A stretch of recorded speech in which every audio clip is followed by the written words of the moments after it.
All right. Camera's not working. Everything's going downhill. Why am I frozen? Hold on guys, hold on. There we go. Okay. Twitch is being stupid. I'm trying to start the ad, but it's just stuck on 0 seconds, so I don't know what's happening. And I'm just gonna go ahead and start the stream. Also, my streamer bot thing is like not updating my chat in OBS now, which is super cool and epic, totally. 20 seconds till end? Okay, I don't even see an ad playing, so it's really weird. But we will wait then. I have no idea what's going on with my streamer bot chat right now. This is not updating. I might have to re-log in, maybe. Let me go to platforms, accounts. I'm gonna try logging back in, see if that works.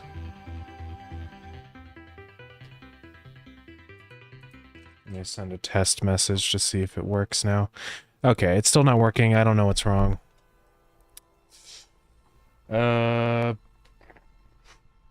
So cool, dude.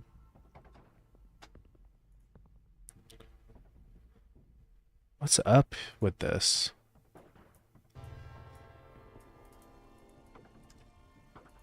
Maybe if I just delete it and try again?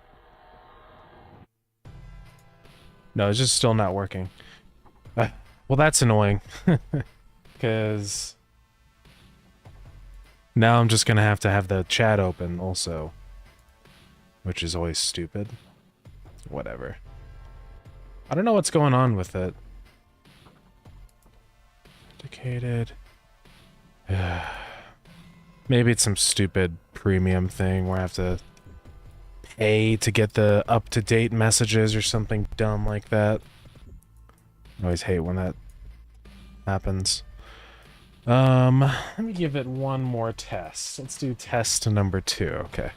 Well, I can get it updated, I guess. I don't know why it's not working though.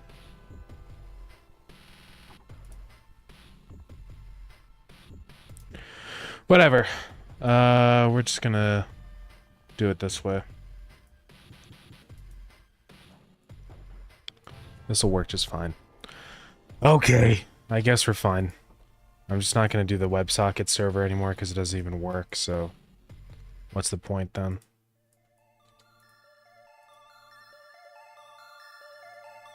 Alright. Anyways, what's going on, gamers? Welcome in. Now I gotta open up Twitch to see the chat. Welcome in, Abra. Oshik, how's it going? Someone who did not watch that much of the last stream, I'm scared of what you're adding.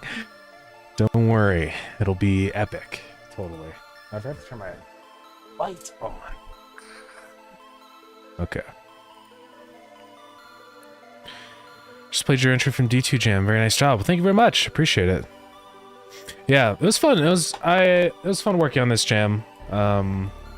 That's sort of the first time I've ever like I've messed with 3D stuff, but this is the first time I've actually like released a 3D game. So I think it went pretty well given that.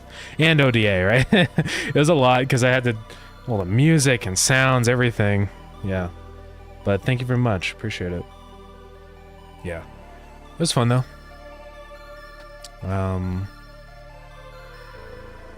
Yeah, I wonder where we're at now with the rankings, if I have like enough votes.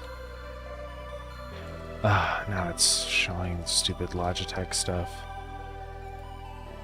Anyways, let's go here. Let's see where we're at. Ooh, almost. Might hit it.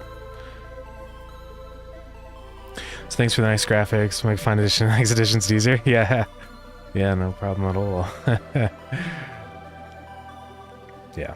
It's fun though. I definitely want to do more 3D games in the future, so this, like, doing this game for me was just, like, practice, right? So I think it went pretty well given that fact. I couldn't get the web build working, I don't know why. Every time I would try and build it, it would just, complain about, some null function reference, and I was like, ah, whatever. But yeah, I've rated a couple games in here. I still need to go through and play all the other ones I've done. I can't play this one because it's Linux only. But there's definitely some others in here I want to try out. So I'll probably be doing that eventually. Actually, I did play Bomb Cow, so I should write that one. Bomb Cow's funny because you can get, yeah, integer limit for your score, so yeah. Yeah, 3D games. It should be the opposite. I should try to do Pixel art 2D game. Yeah, because that's like what I'm used to is Starground, right? Is pixel art stuff. So, but I figured, that's boring to do the same thing again, right? So, I really wanted to try and do something brand new. But it's good. This is the first time I really like, especially dove into 3D with Godot specifically. So, I think it went pretty well. I actually do like the 3D in Godot. It's pretty nice. It's not like when I mess with Unity, so it's way easier. Oh man, you had a 16-man team. That's crazy. Okay, so your game was the other tickets, please. Yeah, this one. Epic. Yeah, I saw this one. This one looks pretty cool, from what I've seen. I need to actually play it, but yeah. People got a negative score. I don't know how that happened. Yeah, this one looks really cool. I like some of the models and stuff. The the pistol model's pretty awesome. But yeah. Okay, so you did like an in-person one. Yeah, that's awesome. Cool stuff. Yeah, I'll definitely give this a play. I mean, maybe we even play today. We'll see. But yeah. Yeah, I don't know if I saw did I see... Did you stream, like, my game? Because I would love to check it out later. I don't know, I might have missed it. I keep, like, seeing my game pop up for a minute, and I'm like, I just missed it. So, I'm gonna have to go through all the VODs and see what people are thinking.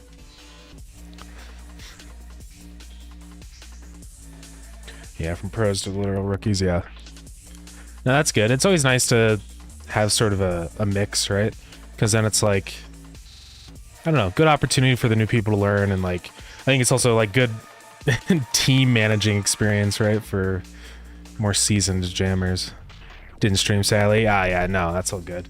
Yeah, honestly, I'm sort of in the same boat with like streaming the games, because like, I wanted to do it on Wednesday, but my sleep schedule was so bad, I couldn't do it.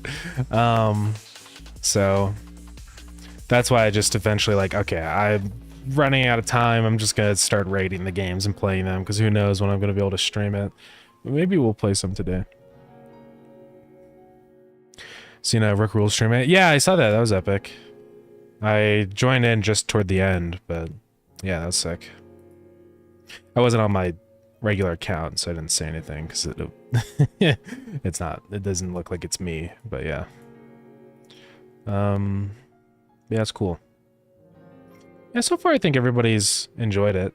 I definitely know there needs to be some more balancing done. I mean, that was one of the like things I messed up on, I think. Was just how fast like the train wear and stuff ramps up. I would have liked to fine-tune and tweak that a little bit more, but it's fine, you know. I had a lot to get done, so I think it turned out okay. Yeah, I don't know, maybe at some point we'll revisit this game and just give it a little update. I have wanted to... It would be kind of fun with multiplayer. I don't know. I brought all this up last stream, but like, I don't know. I think I would love to do just a lot of little games like this and kind of start prototyping for the next major game, right?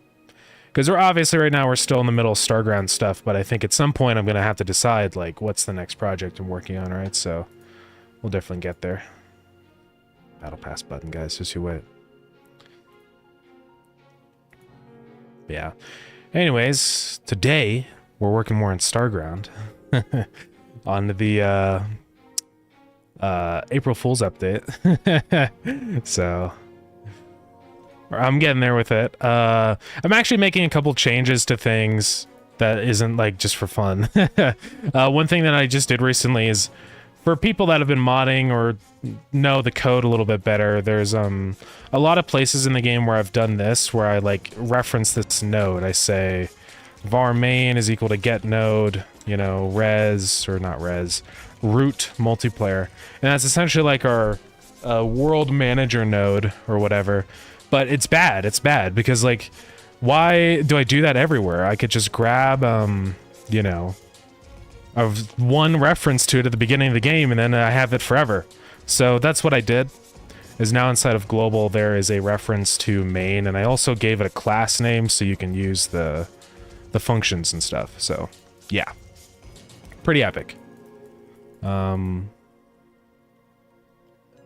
was gonna say it'd be nice to be able to get data by releasing each on Steam as prototypes and getting some market research that way. Yeah, it's $100 per game. I mean, honestly, yeah, $100 per game is expensive. Don't get me wrong, but it's not that bad. When game development becomes more of a business thing than just a hobby thing, expenses like that are pretty minor, actually. You know, obviously if you're just doing it for fun or you're just some random little side project, yeah, $100 is a lot. But if I'm making thousands of dollars off of Starground, spending $100 here and there every once in a while is not that big of a deal. So, you know, maybe it's probably a good idea. And also I could just kind of do like a preliminary pass kind of thing, like put all the games up on itch and have people playtest that, and then kind of like iterate on that and decide like which games actually go to Steam, you know?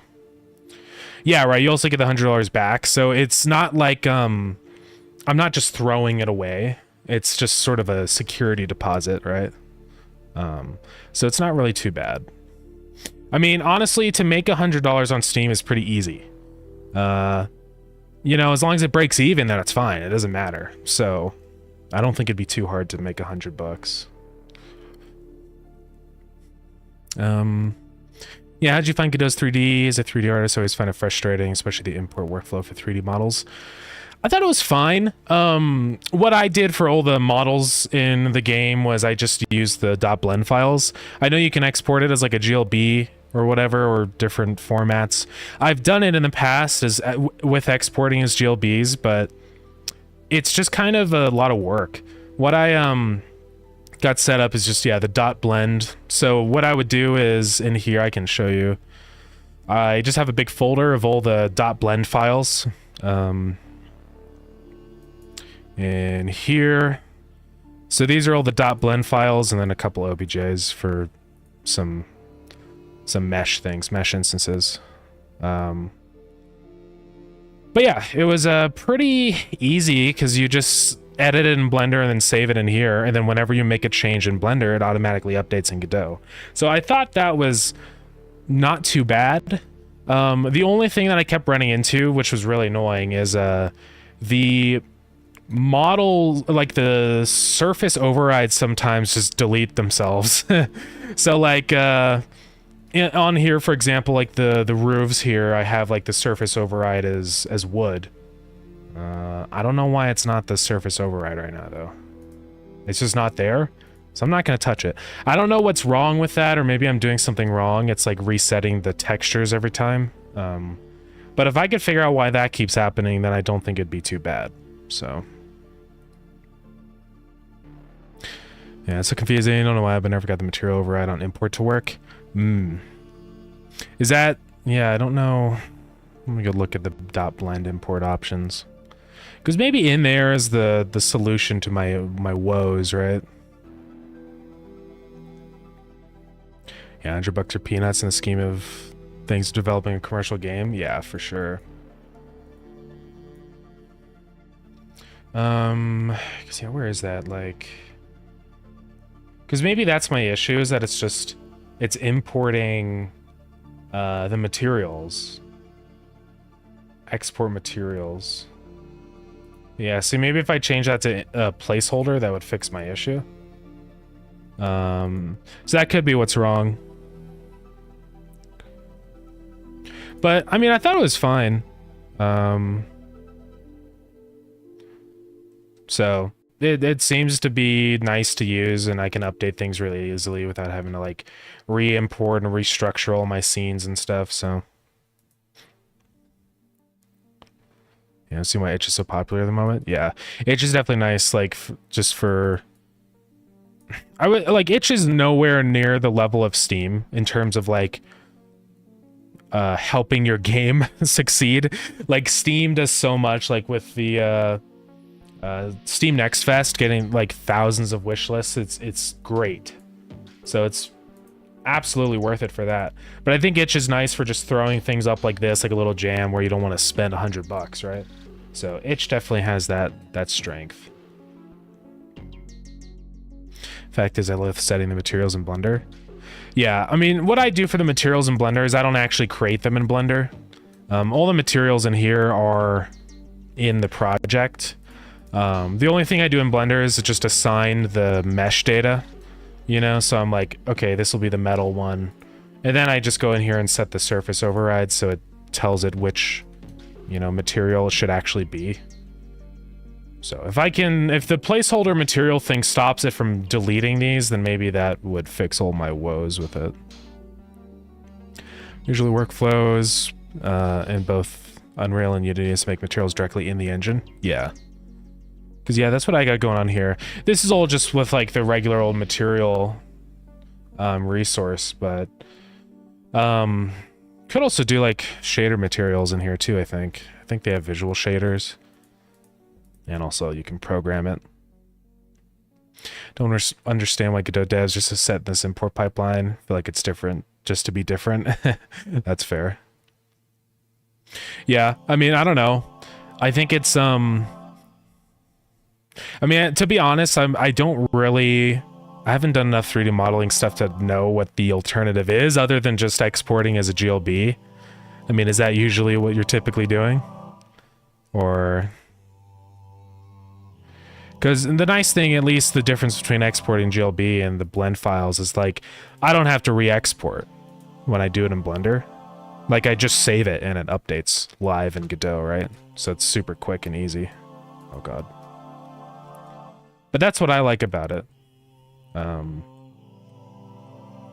yeah, it probably takes a little bit of tweaking to set up right. But I think once that's all done, then it's pretty nice. Yeah, I mean, I don't see any issue with like... Okay, FBX, yeah. Short flows, export is FBX, materials are material slots. Yeah, you can adjust in the editor. Yeah. I mean, that's almost essentially the same, right? With the blend files.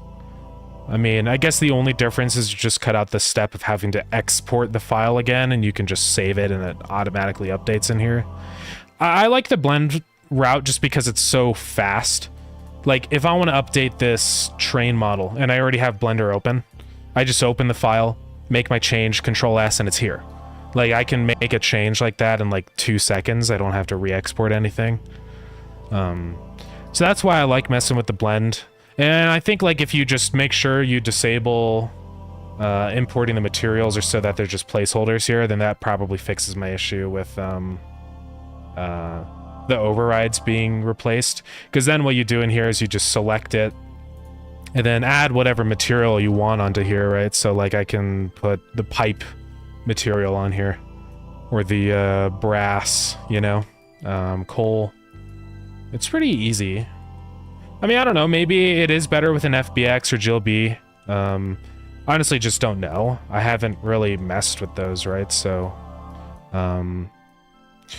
but yeah, if I did like a more serious 3D project, I probably like would spend some time and really experiment with things like that, right? Just to make sure that the way I'm doing it is actually good. Because, I mean, this might be a stupid method for all I know, right? Water. This water material sucks, but it's quick and easy, though. Yeah, most of these textures I did, they're just a normal. I kind of like how that looks with the material stuff, because it has like a kind of like a simple look without being too complicated. I think if I went like full on texturing, it would be way too noisy, but I like the look of this. just with the normals, because it gives it a nice little bit of like dimensionality. But I don't know, maybe I'm also wrong with that. Who knows, dude? I don't know. When I eventually get around to like a full-on 3D game, I'm definitely going to spend some time and like research like 3D modeling and texturing and kind of understand the process better. Because a lot of this was just learning as I go and not really having time to watch long tutorials. So it's just kind of like, I'm just going to throw things in and hope it does what I want. But yeah, I don't know.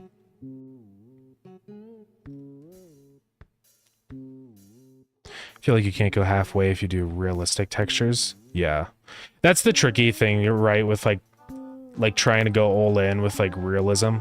It's really hard because it's like if you do realistic textures, the models also have to be dimensionally very realistic. Otherwise, it's just gonna look stupid. Which is why I like this compromise of like just a little bit of just the normal maps on top, but not going crazy with like the albedo textures and all the other ones, the specular and roughness and all that stuff. But yeah. Because yeah, if you go crazy with like realistic textures, then it looks very weird when your models aren't up to snuff, because it looks like a Roblox game or something. It's just weird. But yeah. I'd love to get more into like shader stuff. I've definitely have been getting better at writing shaders. It's just a difficult language to learn, and especially because like debugging is almost impossible with shaders, because it's like you can't just print stuff out or something like that. Like it's just, it either works or it doesn't. You know what I mean? So it's really tricky. But yeah, this shader never worked out. Love shader effects. I did a quick intro in the Godot ones. Yeah, they're super cool. You can do some really awesome effects with shaders. Yeah, creating them from scratch is definitely difficult. I think that's it's the language itself isn't necessarily super difficult syntax wise and stuff, but it's just the fact that you like conceptually understanding how they work and what you're doing, because it's not just modifying numbers. Like it is technically, but it's, you have to visualize what your shaders are doing and understanding what these variables are, right? Like what is vertex and what is texture pixel size and what is the UV and all this stuff, right? It's a lot of like work to understand all this stuff. I mean, UV stuff is pretty self-explanatory, but it's also just understanding like, okay, this is a vector 2 of numbers, right? So it's like, I don't know. And then also like how a vertex is per vertex and then a fragment is per pixel, that completely changes everything too, right? So it's really complicated. But shaders are cool because they're super fast since they run on the GPU. And you can just do some really cool things. There's a lot of shaders in Starground that I've got going on. There's a bunch in here, honestly. Where are they? I don't even know if I have a folder for them. I don't think I do. Why are these just in? Okay, they're just in scenes. But yeah, like wind shaders and water shaders. Tesla coil shader. What is that one? Oh, that's it's for the overlay thing. Yeah. Shock waves. I don't know if I ever got that one working. The laser, the like player laser beam is actually a shader. Same with the conveyors. Funny enough, yeah, the conveyors are just, this is an ultra basic shader, but it works so well. It's just scrolling the texture, right? So super easy. Maybe I drive for them is because I don't plan on investing in modeling or textures yet. Yeah. It's more of a code pure approach I can do myself. That's totally fair, right? Yeah. I think it's a little easier to get into that if you don't have any like texturing or modeling experience or like, you know, understanding UVs and all that. But yeah. They're cool though, they're really cool. And like one thing that I think has always helped me a lot is just the Godot Shaders website. Because you can just grab the shaders on here and it works most of the time, but I also just think these are extremely helpful for understanding how to achieve certain effects, you know? Just being able to look at something like this, like posterization. I mean, that's really simple. You're just going to have to clamp the colors. But just like looking at this code and be like, oh, so you can clamp the albedo and alpha to certain levels and all that business, right? It's just really helpful. You know, like understanding like masking stuff, like, okay, how does this work? And it's okay, you're getting a distance away from a center point, you know, you get the idea. But yeah, really helpful, because then you can look at these kinds of shaders and be like, okay, I want to make a certain shader. Maybe I take a piece from this shader, then another piece from this one, and then you can kind of make your own shaders by like understanding how some of these shaders do very specific parts, you know? But yeah, this website is so helpful, and the fact that this is all, you know, public domain and MIT and stuff like that, it's super useful. Because you can just grab these and use them, you know? So what's up, Ryan? How's it going? Welcome in. Yeah, there's also so many awesome, like just this shader. I know it's so simple, but it's cool. It's really cool. So, because something like that it's so minor and probably relatively easy to program, but it adds so much to something like a gun, right? Just a little muzzle flash thing. And same with a lot of these, right? Like even just this, the little wobble of the card is just, it makes things so much more interesting and cool. Or screen warping, stylized lava. Yeah, shaders are super cool.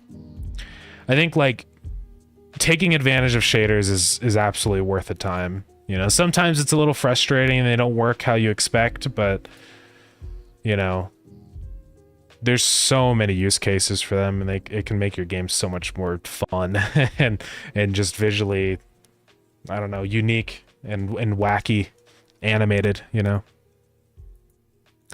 First, I just love the abstract mathematical art you can create with them. Yeah, right. It's really interesting what kind of effects and stuff you can get with just like numbers. I do like that aspect too, where it's like it's a way to visualize what numbers look like. All right. So it's pretty cool. And like also like visually seeing like mathematical formulas and stuff. Like what does sine look like in terms of a texture? And you know, it's really interesting. Yeah, and they're super performant, right? Which is just the cherry on top. Is that they run super great. Of course, you can make a really bad shader and then it runs bad, but it's kind of hard to, though. You have to really mess up, I think, to make it run badly. Yeah. Just stuff like this, like a little grass shader. I do definitely want to... Okay, well, this is just... Okay. Can I flag it? I'm not going to log in right now. I didn't know you could log in here. Interesting. But yeah, super cool stuff. There's definitely a lot of shaders I've grabbed from here for Starground. And as time goes on, I definitely have tried to make my own, you know, or at least take one and then modify it to my own needs, which is good because shaders, 3D modeling, multiplayer, those are all some of like the big things I really want to get really good at and learn, you know. I definitely understand multiplayer way better now, so that's great. Just working on Starground. Shaders, it's gonna take some time. It's it's hard, but we'll get there one day. Let's see, we got ads going on. Twitch is broken, so I can't actually see if we have an ad going on, which is kind of problematic. I think we have an ad ongoing. Do I just need to like open up the stream just on a regular... Do I just... Oh god, shut up. On a regular window? I don't even know. Because like... Well, I can't because I'm like subscribed to myself, so... I don't know. How to do multiplayer? Yeah, so I just use like the built-in Godot nodes and stuff like that. Oh yeah, I guess actually I could grab the link and just open an incognito window. And then I should be good. Purpose I can't tell. Ah, yeah. And then I should be good. Shut up, me. Okay. Well, that should let me know when there's actually an ad. Because it's... I don't know otherwise. Yeah, there is ads right now. Well, let's wait for those to go away. But yeah, with multiplayer, what I do is use the built-in nodes. Just gonna not save that. So the two main nodes with Godot multiplayer is the synchronizer node and the spawner node. Those are kind of the two main ones, right? And they both do their own thing. Synchronizer nodes will just sync data. I think ads are over. I don't know, but welcome back, everybody. If ads are over. But yeah, synchronizer nodes are nice. They just sync data between a server and a client. Spawner nodes are a little different. Essentially what they do is they whenever you create a node or delete it on the server, it'll also create and delete that node on a client. So it's pretty helpful because it's like, okay, if you spawn in an item or an enemy or something, then you know that that node has been synced for everybody. And you can access it and do stuff to it, right? So it's really helpful. I use that one for a bunch of things. Yeah, I'm watching Kavina utilizing those, yeah. Yeah, I mean, I've had a good time with it. The Godot multiplayer nodes seem to do a good job. I haven't ever ran into any major issues. Yeah, then the other part of what I do is I use RPCs. So that's basically for everything that doesn't fit into the synchronizer or spawner. Essentially, all that is just sending a message. It's like calling a function on the server, and then it gets called to everybody. But it's got a lot of functionality, because you could call it on the client, onto the server, and stuff like that. So you can kind of do a lot with those.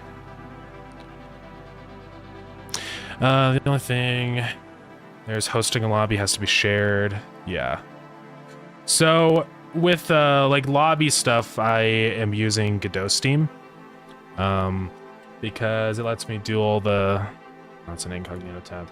It lets me do all the Steam stuff, and I can still use the base nodes. So with Godot Steam, there is a whole bunch of functions to be able to so you can create a Steam lobby and then also connect on Steam. It's this multiplayer peer one. But that's super helpful for just doing all the multiplayer stuff and still being able to use the base synchronizer and spawners. So yeah, it's very nice. I've had a couple quirks with it in the past, but it's not anything I wasn't able to fix, so I'd say it's definitely pretty nice. And then one thing that's also nice with it too is it does more than just like the lobby stuff, because you can also do achievements and leaderboards and all that kind of stuff with it also. So, yeah, really, really nice. Thank you for the cheese time season.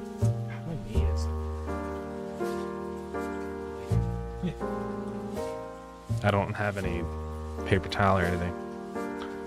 Tried RPC in Unity years ago. I'm about to pretty recklessly moved on. Yeah, it's definitely helpful and useful. I mean, it's tricky to like learn initially. I think it's just all about the conceptualizing it, like what is a server and a client and stuff like that, and what data you should sync. But came back in years after. Yeah, decided to just go with a small server and WebSockets. That's totally fair. Yeah. Yeah, I think it's definitely interesting. I'm gonna think about some ways to utilize it in a decentralized manner. Yeah. Yeah, I mean, I don't think it would have to be centralized with RPCs, because you could run like peer-to-peer with RPCs really easily, right? So, yeah. That's essentially what Starground is. It's technically not server-based, because the player is the server, so it's like peer-to-peer, but eventually at some point, I don't know. I would love to make it so Starground has an internal server, just so it's easier for me to test multiplayer and stuff like that, so maybe we'll get there one day. But not yet. But yeah, anyways, so what I was saying like a million years ago is that now I have a reference in here. I'm getting tired of that showing my caps lock thing. I don't know what is wrong with the Logi Options app. I'm trying to like get it working so I can configure my mouse and change the scroll functions, but it is not working. So it's a little frustrating. Am I good now? Okay. Thanks for sharing. Yeah, no problem at all. I'm always happy to go over stuff like that. So yeah, now I have a reference to main. That should help performance a lot. But anyways, so today we're gonna be working more on the April Fool's update. I worked more on the skating and all that, so I'll show you guys what we got going on with that now.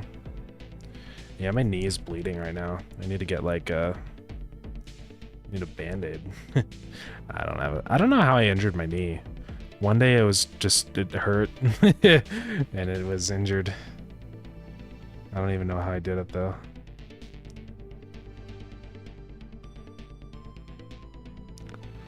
Okay.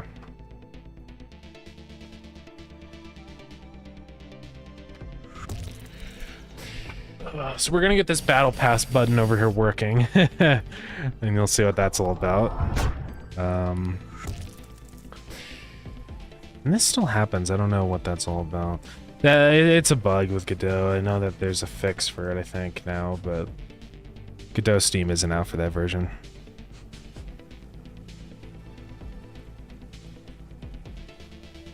RBG console. Oh. Right here. Yeah, the rainbow. The RGB rainbow text, yeah. I figured just I added that in because why not? It's kind of it catches my attention, you know. So this is the epic skater bro. You can do tricks in front of him and he says things now. And then when you do an epic trick, he's all like, yo, that was sick, dude. Here's an item. So basically he's done. We just have to actually add his items in. And then we have to link the skateboarding points into the battle pass. So yeah, we're gonna work on that. One thing that I am gonna be doing very soon is adding in custom skin support. It's in progress right now. We're working on the UVs. So essentially, what we have set up, I can show you inside of this temporary fish scene thing. So there's this node in here. This is testing a skin that Ace made. But, so what this is it's, we have all these UV animations now, and you can drag a skin. So this is the skin for this character, right? And you can drag this onto this sprite, and now it uses that skin for the colors. So what this allows us to do is make custom skins. So, kind of like Minecraft, right? You can draw your own skin and upload it, and then it works.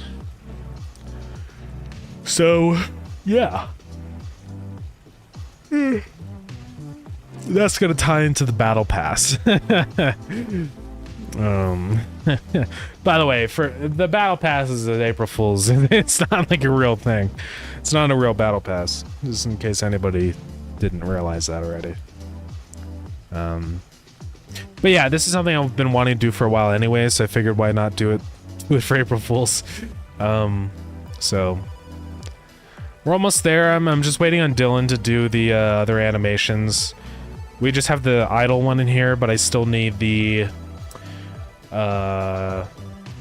moving, the dying, and the rolling.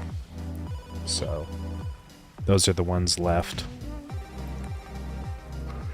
Yeah, then we could swap him out. Inside of here. These are the ones we have. We have idle, roll, walk, deaf, and caught. The caught one is basically just saying it's like the one for when we... And look at all these freaking nodes in here, dude. It's just when you catch a fish, so should be pretty easy to add. Yeah. Once we get those UVs done, then we can actually implement that system. So... I don't know, I'm gonna have to decide, like... go to, like, main menu here. I guess sort of like what we're gonna do for the character customization, because right now we just have the username field, but maybe we change that into a button, so you can click on that and actually customize your character, and it opens up a new UI for changing your username and your skin and all that stuff. That's probably gonna be the best way to do it. And maybe it even shows a little preview image of your skin. That would probably be best. But yeah, we're gonna sort of start working on that soon. But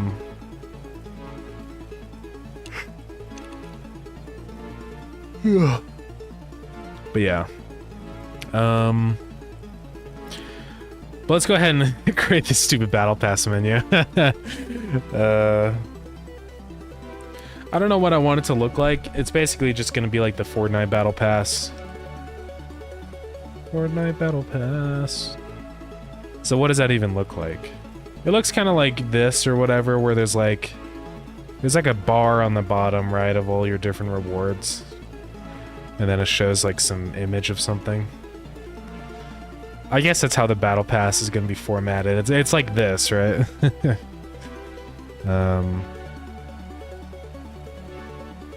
Yeah.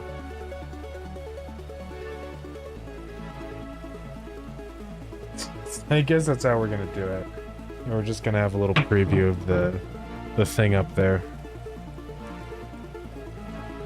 It's kind of stupid, but whatever. I don't think it'll be too hard to implement a thing like this. I mean, it's pretty straightforward. It's just a list of the battle pass things down here, and then just showing a little thing up here, so it should be easy. I know that you can spawn multiple game instances, try to see multiplayer. Sorry for the yawning, I'm tired. Yeah, that's a very nice feature of Godot, being able to do the run instances and enable multiple. Makes it super easy to test local multiplayer, yeah. I use that all the time. Thank you for the hydrate.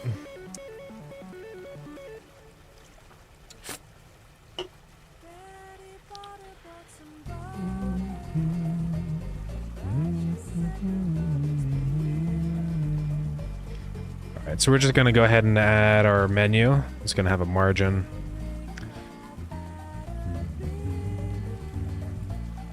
We're gonna kind of copy it from something else, so maybe like the pause menu, for example.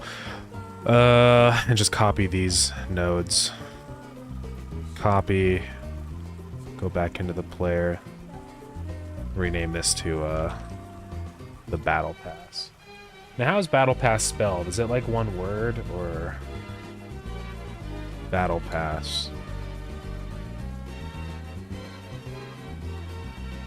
Okay, it's like 2 words.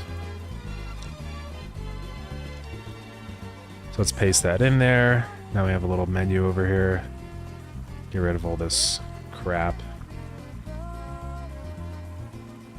Alright. So the size of the battle pass, we're just gonna set it like 600, 400 or something. Container sizing, we're just gonna do center. So kind of like that. That's gonna be our battle pass. Alright.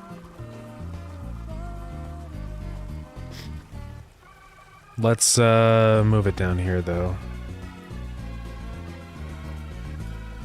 Actually it has to be in here, so it'll be like there.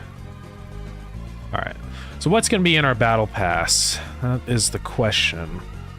So we're gonna have like a main image thing up here, so let's do that. Well, I'll probably make that a margin. And then have an H box below with all the like buttons, the lockables. And then these will expand vertically. Okay. So this is just gonna have some buttons in here. Let's go ahead and expand that. It's gonna be unlock 1. This is not gonna be this tall. Set the stretch ratio like 0.2. I do want somewhere that shows like your total score, which will probably just be right here. So let's do that. I guess that would technically be a V-box right there. I guess it doesn't have to be a V-box because we're already in a V-box. So we'll probably have a progress bar right there that just shows your current like level or whatever. Then a label above that, which will show your percentage. So this will be like, you know, 0 out of 1,000.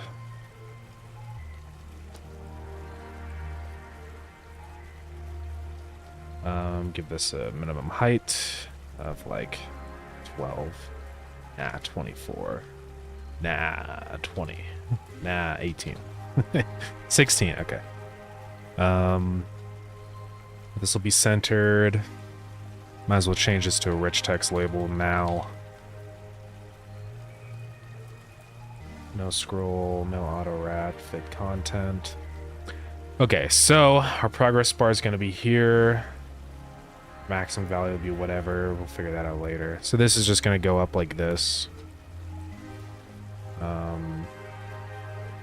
Yep. Then our label's probably going to show like a level. So like level 1 and then a little progress bar thing down here. And then down here are buttons. We're going to have a bunch more, obviously. So it's going to be kind of laid out like this. That's kind of stupid, isn't it? And honestly, what we could probably do for this H-box is just go ahead and make it a scroll container. Because it's probably going to be the best way to do this. So just say, give that a maximum, like the minimum size, 64 or whatever. Because now what we can do here is just say expand. And instead of these expanding, we'll just give it a minimum size. Like 64 by 64 or something.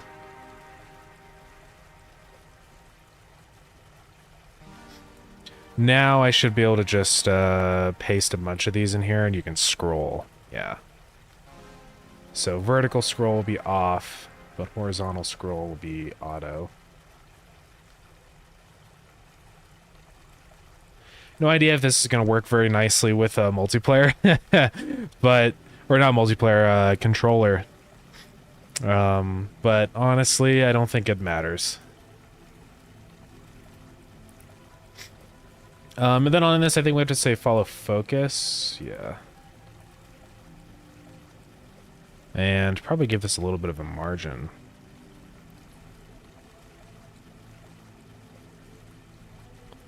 Like that, and then say like 5 pixels or something.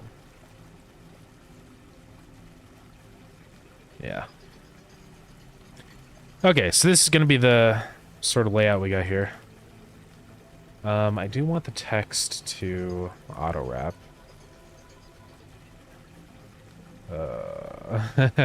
Don't expand, please.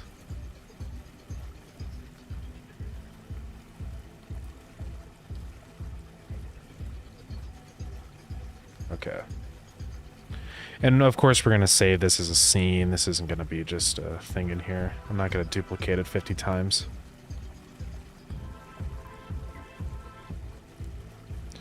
And this probably isn't even going to be text. I think for these we're just going to do an icon. We can just do a temporary one for now. Like the plaque. So this is going to be icon, center, and expand like that. Okay. We're getting there.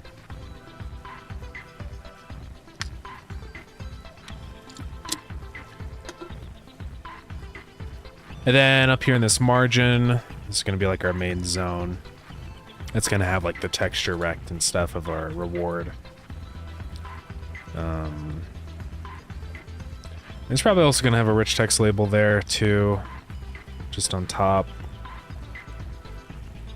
So honestly, instead of a margin here, let's just delete that. And put these into here. Yeah.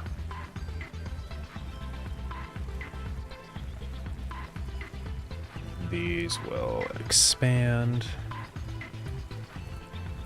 The rich text label will not. But it will fit content. Like that. So this would be our title of our reward, probably. Keep aspect centered.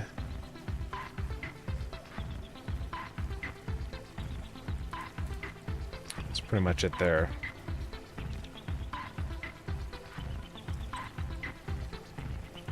And I'll probably give this some margins, just so I can control this behavior a little bit more. Like this. And now I can say like 20 on the margin or something. Then this title up here, it's probably going to say like title and whether it's locked or whatever. Just say unlocked.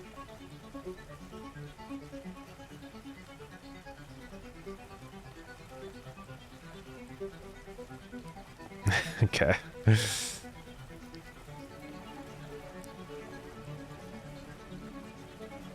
That's going to be our level.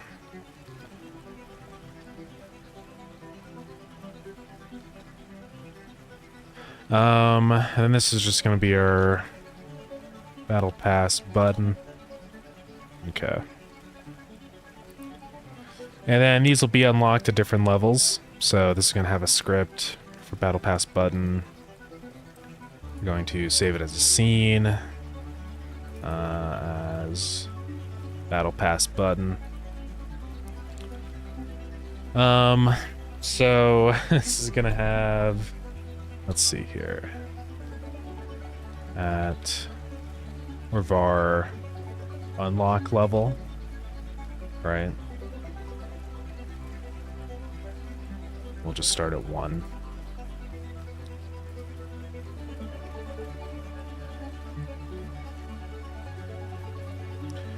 And then in here, we're going to set our sizing. So minimum 64 by 64. So with text, I don't know if it's going to mess up the... Okay, no, it doesn't. So we can do this with like text on the right. Okay, no, so unfortunately we can't have it on the bottom or top, so that does not work. But it's fine. What we can do is just add a label here. And this will be layout, position, or anchors. Bottom right. And then that's where we have our level. Right, this will be bottom. It does have like a weird... Like it's really right on the edge though. I mean, I guess I can just add a space onto it like that. It does look kind of stupid. But it's fine, I guess. Say Splinter Newt, thank you for the follow, I appreciate it. And then this will be like the lock icon. So... on this, we can go ahead and... I think I already have a locked icon. Yes, I do. So this will just be on here like this. Keep aspect centered. This is definitely a little large. I do want it to fit full anchors, but let's give it a margin.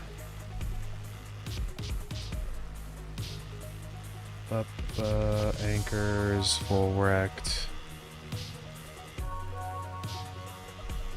Okay, that should all be good. Now I can say 20 or something. 10, maybe. Like that, there we go.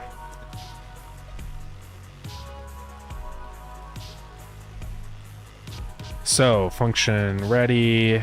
We're gonna have some stuff. Function process, we're gonna have some stuff. And in here we're just gonna say if... We'll have to keep track of some XP variable in the player. Maybe it's like a global world setting thing.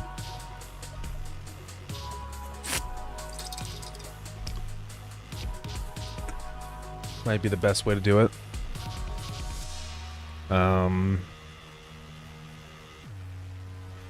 Yeah, where do we want to store like the XP that you get from the tricks, right?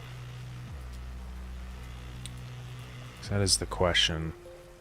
Because we could store it in like our multiplayer node, and then that's just a world data thing. It's possible. Like right next to where we have time and stuff, so we could say like var skate XP is 0.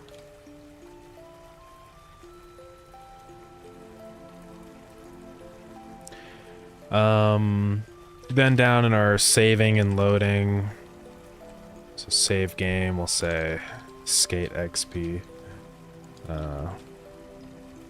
skate XP, and then on load game.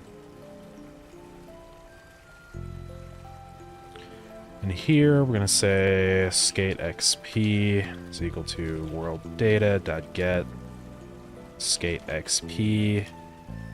Default value is 0.0.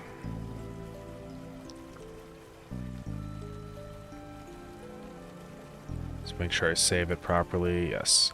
Okay, so that'll go ahead and save in with the world then.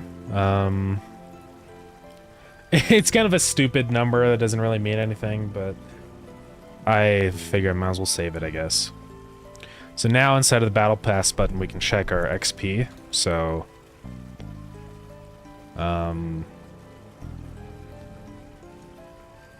we can also just calculate our level, kind of based on a ratio of our XP or something.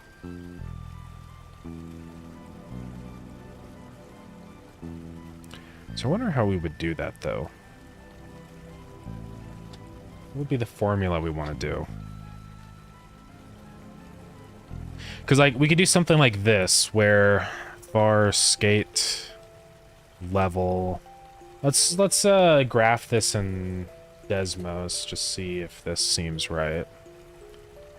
So, like, our maximum level would kind of increase over time, so we could say, like, x is equal to... So our XP is going to be x percent. How do you do mod in here? Can you do modulate? Min. Okay. Well, that doesn't work. So essentially what we're going to say is skate XP. So var skate levels equal to skate XP. Also we have to reset load game reset, say skate XP 0. So it would basically be, I think, equal to skate XP percent 1000. So every time we get 1000 XP, that increases our level by 1. I can try again. When I did a percent, it was just doing like a percentage instead of modulate. 1 mod 2. See, mod does not work. 1% 2. We'll just say 1% of 2. So that doesn't really do what I want.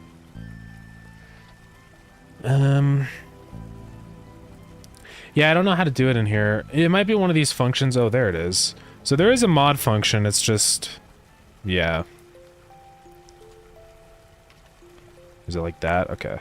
So essentially we can say, yeah. So this is sort of our graph of our levels. So you can see as our XP increases, once we hit 1,000, then it resets so that our XP has to go up again. So that's sort of how we can do like our progress bars. And we can also say our maximum limit for mod is times X. So essentially as X increases, our limit for mod also increases. I think is how we want to do that. So like if we're at level 2, then that means... So actually what we want to do is say that 1,000 times... what would we just say to the power of 2? No. I'm trying to think exactly how we'd want to do this. We want to say that times mod again, I think.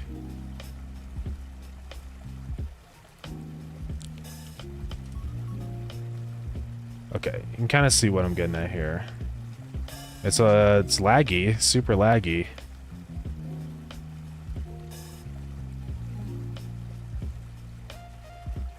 This doesn't seem to do what I want.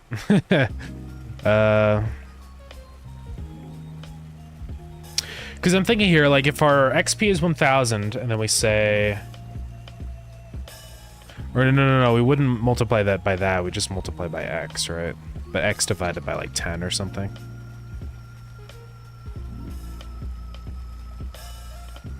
Maybe divided by a larger number. Okay, we kind of get to what I want, I think. Oh my god. I'm gonna crash my browser right now, guys. Okay, this is bad. Let's get back down to real numbers. Okay, this doesn't do what I want. Is it because X can be 0? That doesn't make any sense. Because as X is 1, it should essentially say...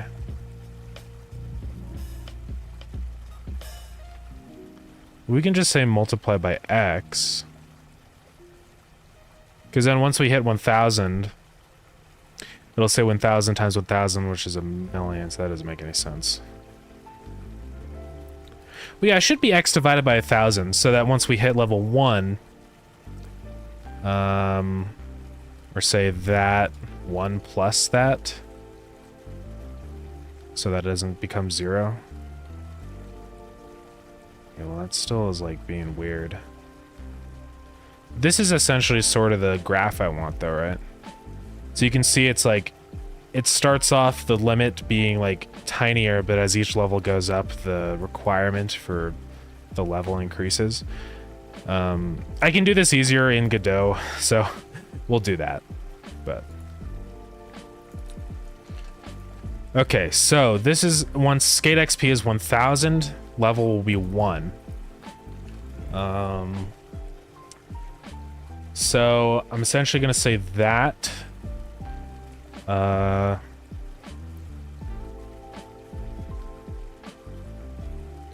But then multiply this percentage by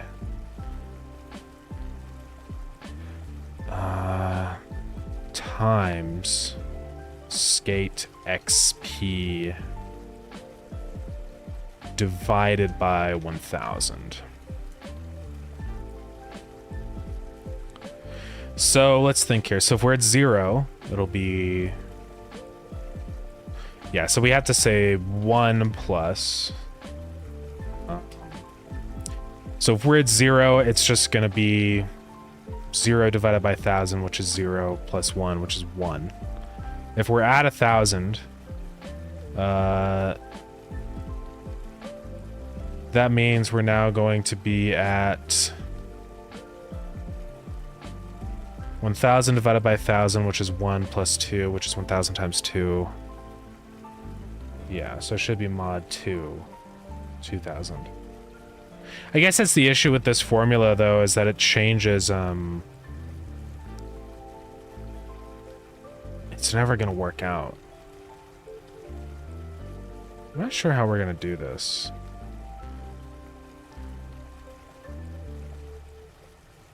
I mean, I don't have to have it scale. I can just say mod 1000 and it's not a big deal. That's probably what we're going to do.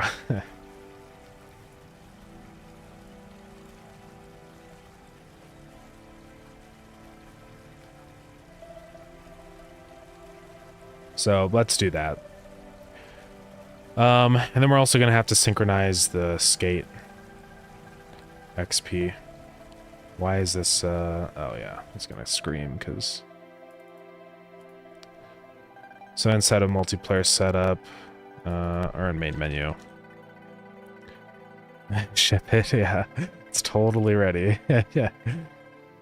Skate XP. We can export that variable so that we can do this. Set it to on change. Okay. So that should work. We'll keep track, like a synchronized state of the skate XP. Now inside of our player, we can, so let's make that invisible again. Resave that. So whenever we do a trick, now we can increment that skate XP. Way down in here, or it's when we do our roll. Search for skateboard. Okay.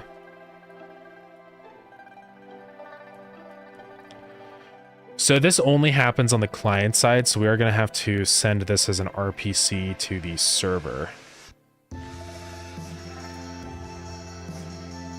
Right, so it's going to do all this stuff, set the bottom message, then we're going to say the RPC ID, our skate score.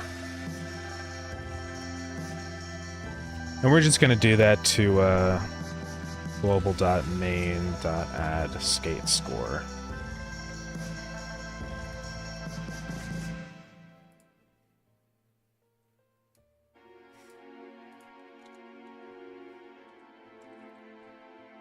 Probably should move this up, but whatever.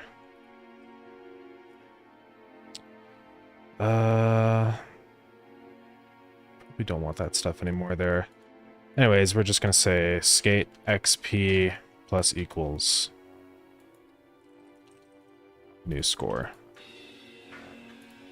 And that's pretty much it with that one.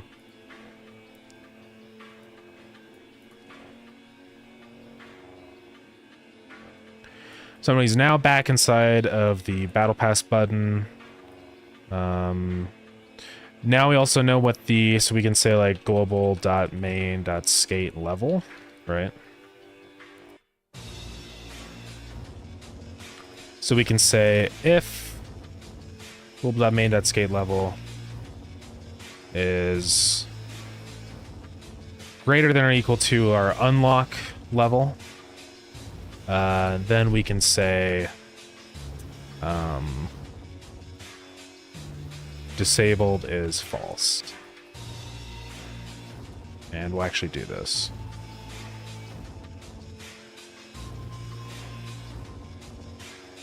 Okay, so we're getting there.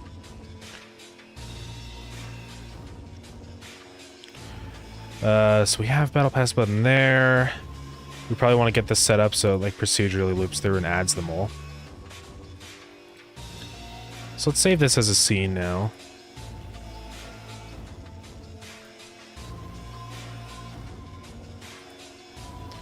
And give this a script. So function ready. Essentially, we're just going to loop through all of our Battle Pass things and add it.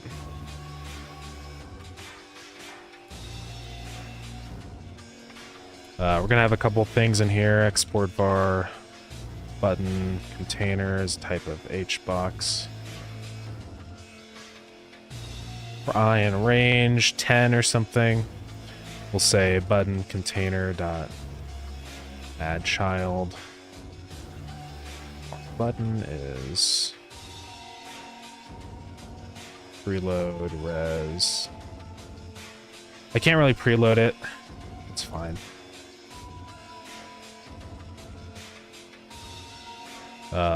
Battle pass button.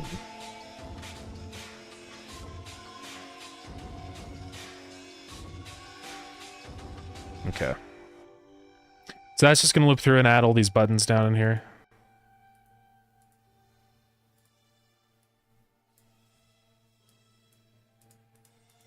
Okay.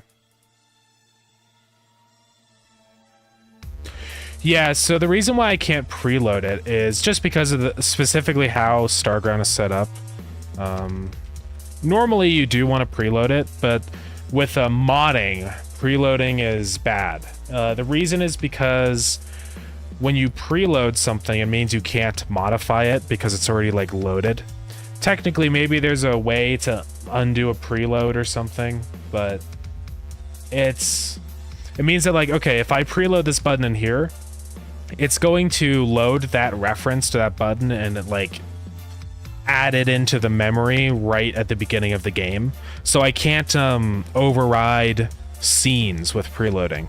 I ran into this issue when we first started adding in modding, because everything that was preloaded, which was practically everything in the game, you couldn't override it because it's already loaded into memory from the very instant you start the game. So normally that's a really good thing. If you're not doing modding, always preload basically everything, unless it's a truly enormous scene and you just can't put that into memory. So don't preload that. But yeah, you should basically always preload. It's just because of modding and Starground. Maybe there's a way to get around that issue where I can still preload things. I would like that. But I don't think there is a way to do that. So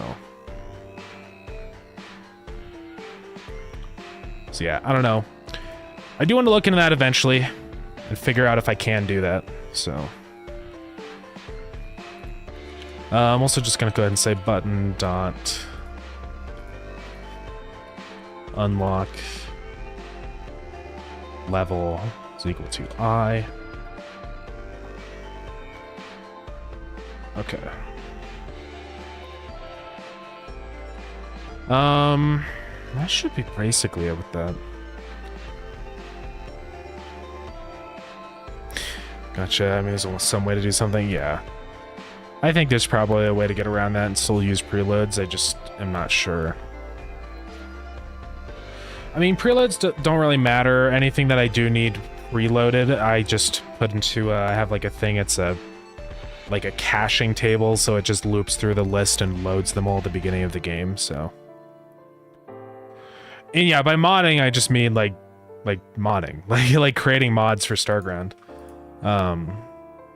So I can show you what I mean. Let's launch the game. Because like if people make a mod that changes that button for some reason, I don't think they would, but it means that, yeah, they wouldn't be able to override it if it's already preloaded, so. Okay, it's broken. Oh yeah, you can't do a %. You have to say fmod. But that is going to give a fraction, which is not what I want.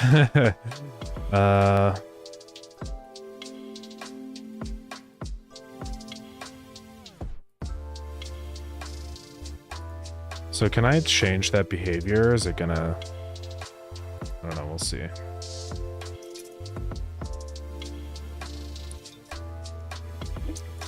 It's empty.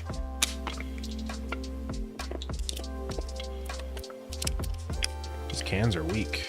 I can like accordion it.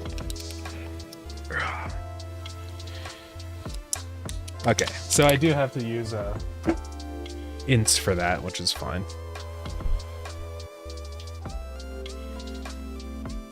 Yeah, I can just say round on this. It's fine. Go back to skate level down here.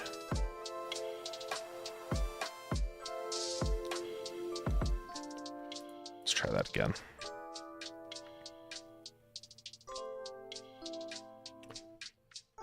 Alrighty.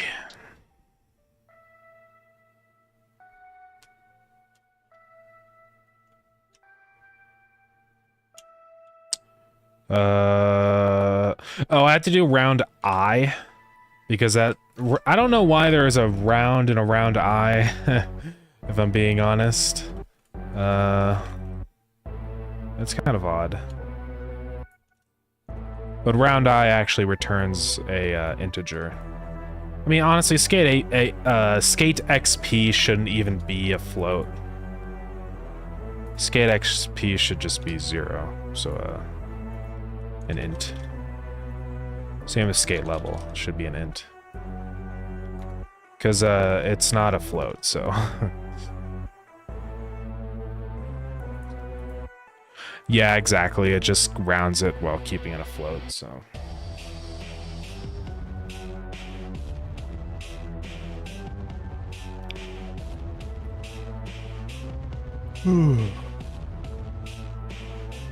Okay, let's give this a try. Well, it's not... Never mind. What is this?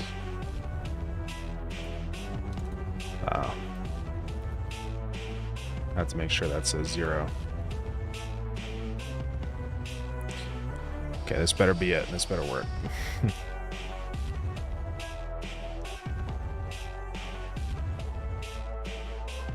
Come on.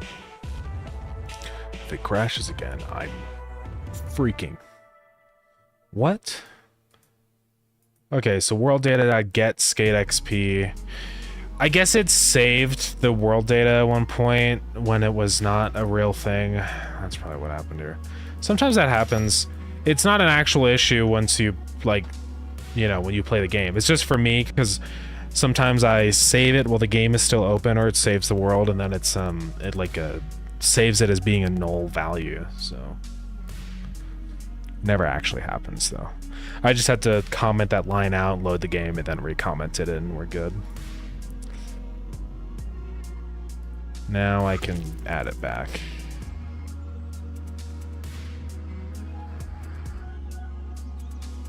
Okay. So there's our menu. I created little buttons down here. So these ones are disabled for some reason. Oh, I have to do the inverse, I realized. This should be disabled as a not that. So it'll be disabled when unlock level is less than or greater than or equal to skate level. There we go.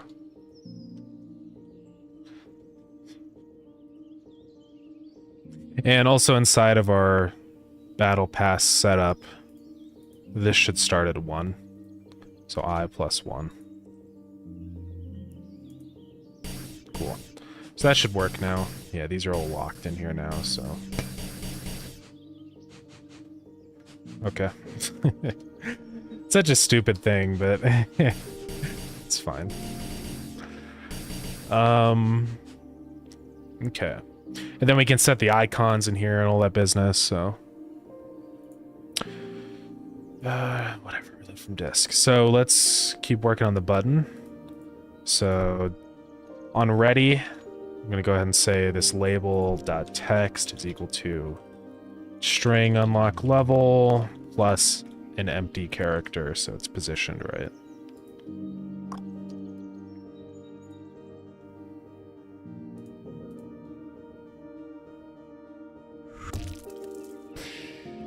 There you go. So now it shows the level down there that you need for the to unlock it. Okay.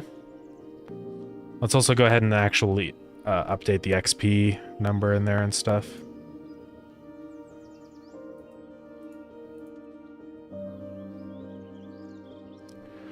So battle pass. This is saying function process. We're gonna update our level rich text label equal to that dot format. So first off is level, so level whatever,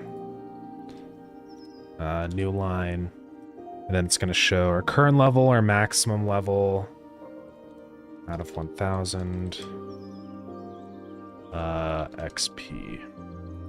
So first thing is going to be global.main.skateXP. Or no, the first one will actually be global.main.skate_level. And then it's going to be that %1000.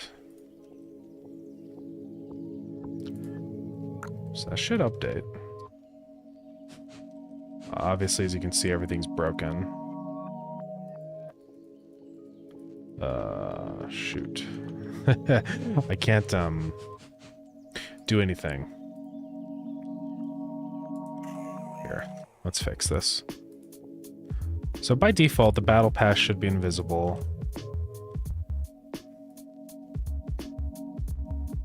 And we're gonna have to link it up to all the buttons and stuff, so the battle pass button over on the right. Here it is.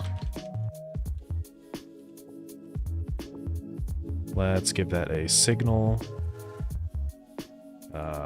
Unpressed. So when we press the battle pass button, we're gonna go ahead and make the battle pass not visible. Is gonna be the battle pass, the inverse of whether it's visible or not.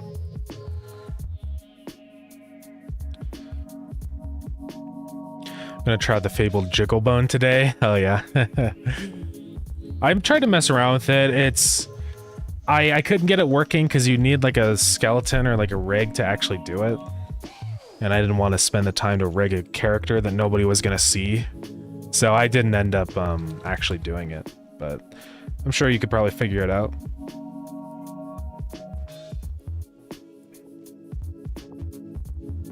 Okay. So there's that one, and then also in escape, or in pause. Right, so close pause, pause menu. UI cancel.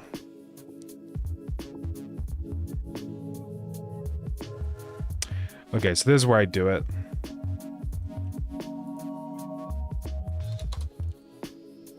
So if the battle pass is visible,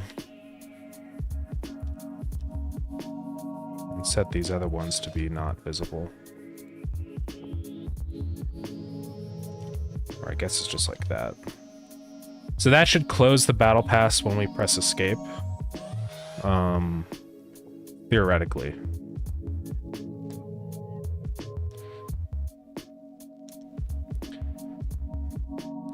See, I've never ever rigged a model or messed with skeletons. It's been 10 years since I opened Blender. Yeah. I don't think it's too bad. Yeah, I mean, you could probably just do a couple bones and then attach it. I just don't know like how to actually integrate it into Godot, so I didn't feel like learning that during you know, freaking jam time. Okay, so that opens, and if I hit escape, it should close. But it does not. So I'm not sure why that is. Battle pass visible is false.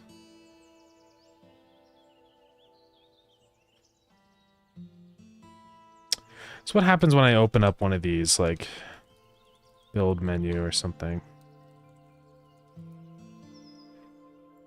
So I say, set all the other things to false, and then set that one to true. But I don't know why it doesn't work.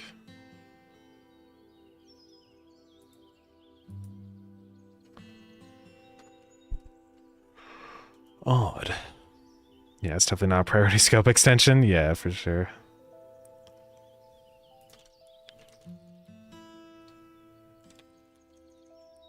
And I say or battle pass is visible in there, so that does count as UI being open.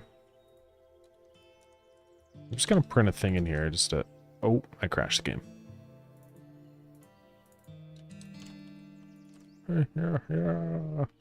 Okay. Is it printing? Dude, I'm getting tired of reloading from disk. So it's not printing, I don't know why. If current closes menu delay is less than that. If pause menu is visible, which is false, if UI open. Which should be true. I'm just gonna print in here.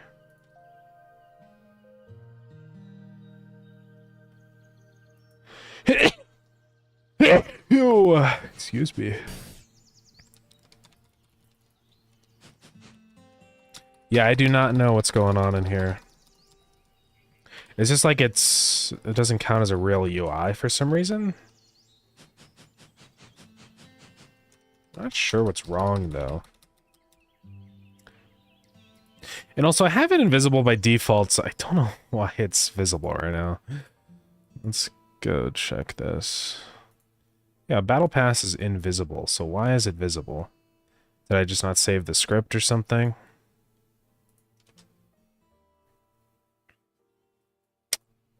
It's definitely a little odd. I'm not sure what's going on here. Or canvas battle pass not visible.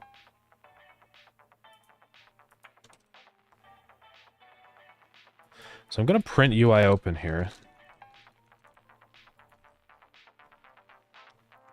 The virtual keyboard check is just checking if the virtual keyboard is open.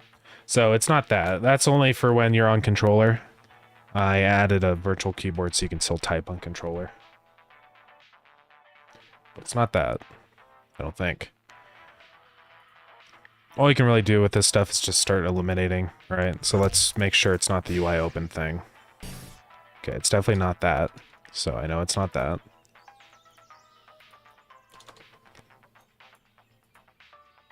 So back to our pause menu thing. Is it anything else? Any other if statement here? Controller is not active. That should be 0. I know the virtual keyboard is not visible. So let's just print in here just to make sure that's working.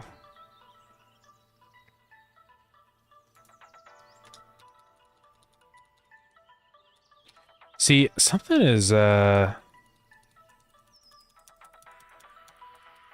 not right here.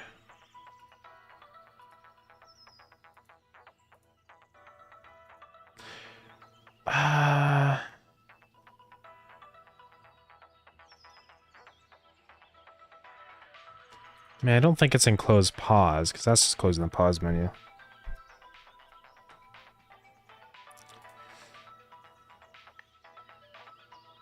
So pressing this is not... Oh, that's only for controller. It's probably not in there then. I think there's another spot where that happens. I didn't realize that. Let's just search for where we close the research menu. Yeah, if the inventory is visible, close the inventory. Otherwise, say canvas UI is closed. That is probably our issue. Forgot that I have 2 different sections for controller and keyboard. Because it does different things depending on what you're using, so there we go. Okay, now I can close it. And I shouldn't be able to open other things. Okay, so I do have to check that. I think I just have to say as long as UI is not open. Or it's probably just because I'm not making the other thing go invisible when I forcibly open. So that's probably what it is. Like if I go into, you know, building menu right here. Yeah, it says set it to visible false. Otherwise make everything else not visible. So I just have to say canvas battle pass dot visible is false. Same with the research menu. I know that the player code is kind of a mess in here. Believe me, I'm aware. I do want to spend some time to clean everything up in there, but it's kind of a lot of work, you know. I don't know why that's not working still.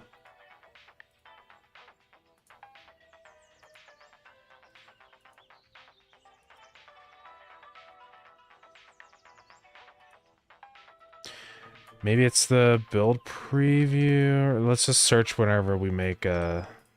Okay, because we have inventory... Oh, I just didn't do it here. I'm just stupid.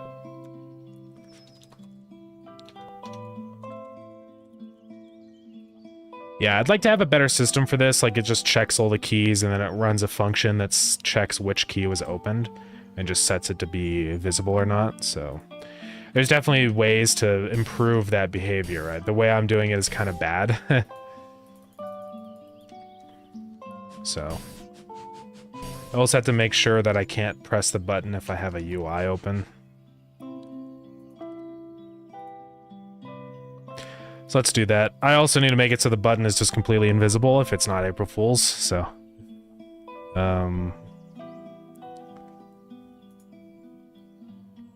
I hope people realize this is April Fool's. You know? I hope people don't think that this is, real.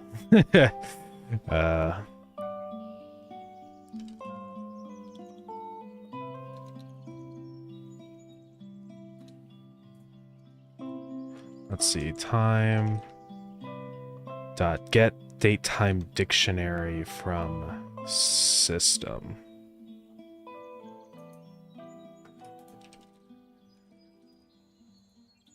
So visible is equal to times dot day is equal to 1 and times dot month is equal to 4. So it should go invisible if it's not April Fool's. It should still be visible, yeah. The other thing we have to do is say disable it as long as that, or owner dot UI open. So if UI is open, that should disable the button, which doesn't work at all. I think it's because owner is not set. We have to go back here. Shut up. Battle Pass. God, I'm getting tired of that thing happening. I hope they hurry up and make a version for Godot Steam so I can update.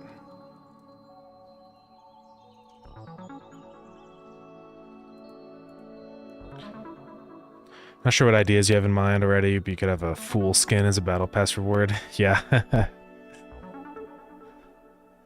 Yeah, I don't know. It's I mean, this stuff is only going to be visible on April Fools, so it's probably fine.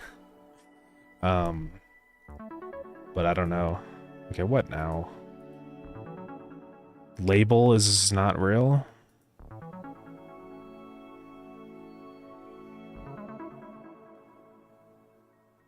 On a null instance. Okay, I don't know why that's the case, because obviously label is there.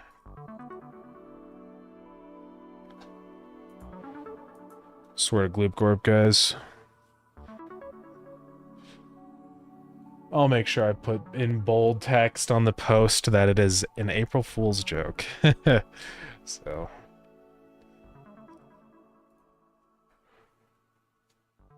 please don't do it again. What is going on now?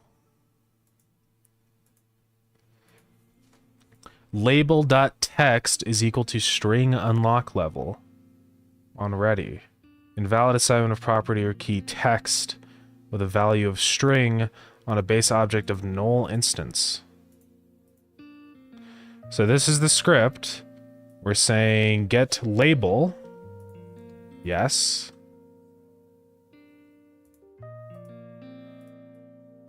Is it because of this I have to set owner after? I don't know why that would do anything, but probably something stupid like that.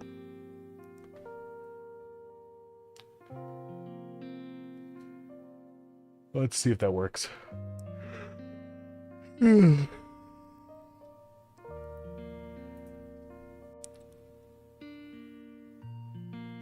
What is going on now? Okay, I don't know why it's saying that that's a null instance, because it's just... if we go into the Battle Pass button... like, here we are. Okay, here's the script that's being ran. It's right there. So is this running somewhere else or something on a different node? Right? Like, let's see, view owners. Whoa, did I set the script of the player to that? I frickin' better not have. Okay, no.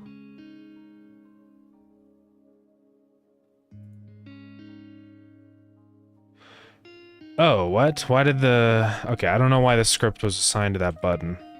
We're fine. Is this for some reason on the button? I didn't mean to set it to that. Oh, wait, did I screw up something? I think I did. I think these are the same thing now. I think that's what's happening here. Oh, god dang it. I think I accidentally deleted. Because this is setting the unlock level and stuff. I don't know what I'm doing here.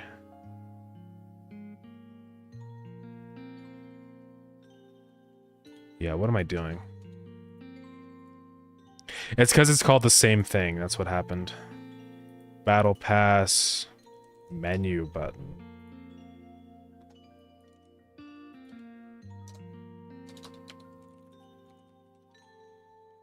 Ugh. Then disabled is equal to that. Okay. Too fast to plug in for my backseating. No, it's all good. I appreciate it. If anybody ever sees like or has ideas on how to fix stuff, don't be afraid to say it, because even if it's wrong or I already fixed it, it's still just helpful for the times where it is it is the answer.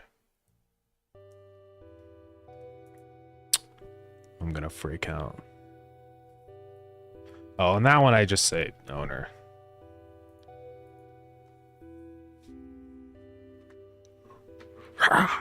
This better freaking work, dude. I'm getting angry. Come on.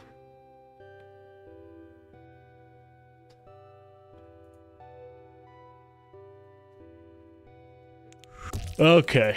Now, yeah, so when we're in a UI, we can't click on the Battle Pass button. Good. So we can open the Battle Pass here. Otherwise, yeah, we're good. Okay.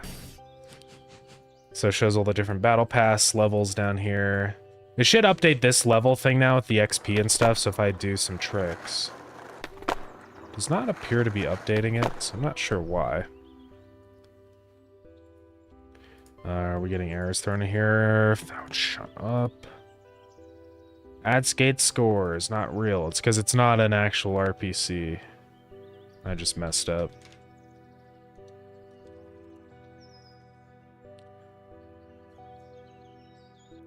Let's try again. This should work now. I'm definitely gonna have to increase the score because it's way too low right now. Because like 1,000 is nothing. For the tricks, you're usually getting like 600-700-ish. So maybe we'll go up to like 10,000 or something. Okay. So now in the Battle Pass, it should show when we're skating the XP going up. Yeah, see, we're up to level 347? Which doesn't make any sense. Oh my god, I'm gonna kill. Why did it do that? Multiplayer setup. Skate level.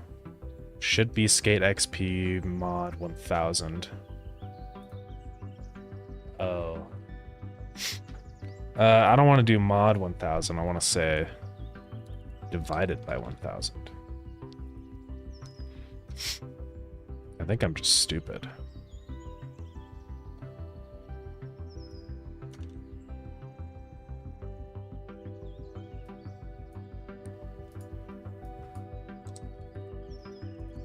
Let's try that. Yeah, now we're still level 0, but then if we get enough XP, it should go to level 1. Yes. Okay. Now we're level 2. Yeah. And I'm probably going to increase that amount, because 1,000 is really low. I mean, we're basically going to finish the Battle Pass in, like, 30 seconds, so...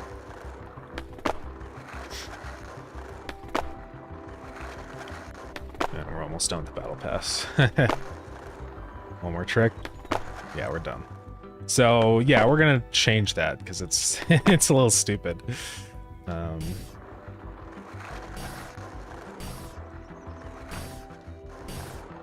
Battle Pass.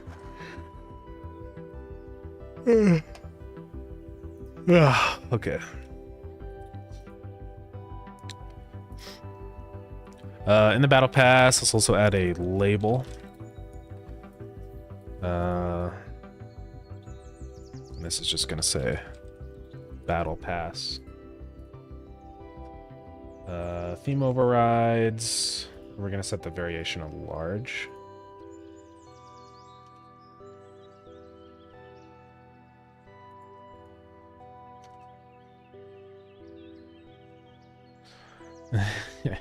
All right. We still need to get all the right now we're in the process of like drawing like all the different like icons and stuff for the battle pass. Some of them are going to be premium, so you can't unlock them. But so let's also get that set up as the little premium thing. I'm also just going to say in here locked, not visible is equal to this same thing.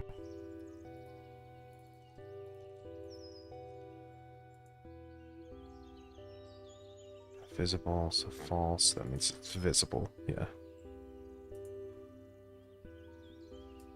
Or, actually, wait, this needs to be inverse, I think. Yeah, there we go. So, we'll just make certain ones be locked, so... Which is though might drive me crazy, yeah.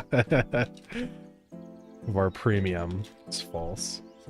So if premium, what I'm gonna do is set a theme override for the button or create a new one for like a gold button, because I already have green and red button. So I'm just gonna say type, theme type variation is equal to gold button.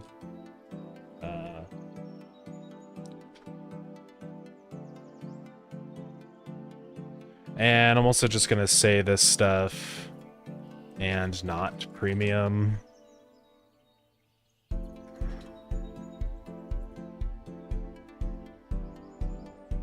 I think actually that or premium. And same with this. Visible would be that or premium. Just so that if it's a premium one, it doesn't ever get unlocked. So hey Leaf, what's up? How's the game dev? It's going good. Just working on stupid, dumb things. So yeah, I'm getting there. And my window's like fogged. Moisture? Why is my window like that? It actually rained today, which is incredible. It doesn't rain very often here, so I appreciate whenever it does. Yeah, we're just working on Battle Pass. It's not a real Battle Pass, don't worry, but it's just a stupid joke. But it's coming along. I already have a star icon, thankfully, so I can just put that on here in the top left. Just give it anchors, top left, and set the scale a little smaller. Something like that. Go ahead and just set the modulate to our yellow color. What languages are my favorite? I am a little biased toward GDScript, aka Python, just because I've been using it so much. But there's a lot of good languages. It's always hard to say if, like, I don't necessarily have like one that is my top ultimate language, because I think they all have their pros and cons, you know? Like, Python is good for very specific things, like it's really flexible and stuff like that, but I wouldn't do it for some kind of high performance or high security application. It's probably not a good idea. But C# is pretty good. You know, that's a classic. What else we got? C++ is, I like the concept of it. I don't actually like programming in C++, but yeah. I don't know what else. I don't know. Those are some of the tops. What other ones? I don't know. Yeah, all the other ones kind of suck. No, they don't actually suck, but at least those are the ones I've used and stuff, you know? Okay, so that'll make the star visible. And then let's go ahead and go into our theme and create the theme variation. So it's really easy to do this. All you essentially do is just say like, create a new one and create a new custom type. And this is going to be gold button, I think. And then base type you say is button. So now you can like override these things. So just to see what it looks like, we can set the type variation to gold button and change our stuff in here. So like normal, for example, we can give it a new theme.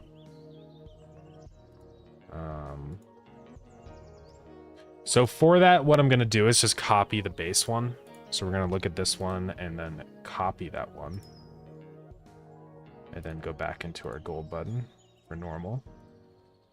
Paste it. And this is going to be sort of the same thing, but we're going to change the colors on it.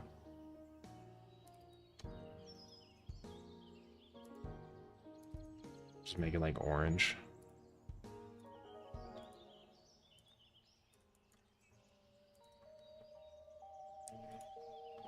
And then the golden yellow. So I guess technically we only need the disabled one in here because it's going to be, it's never actually going to work. So let's just do that right now. But I imagine we'll use this, maybe use this other colored button eventually. So let's copy that. Oh. Okay. I realized when we copy it, we have to make sure that we actually make it a new one. I was changing the same reference. So when we paste this in here, we have to say right-click, make unique, so that we're not changing it. Okay. So we're just going to do a sort of a grayed out gold. I don't know what color we want to go for that, but just experiment and see. So this is type gold button, right? Oh, it's because it's not disabled. So let's do that. Yeah, so now we can see what that looks like, right?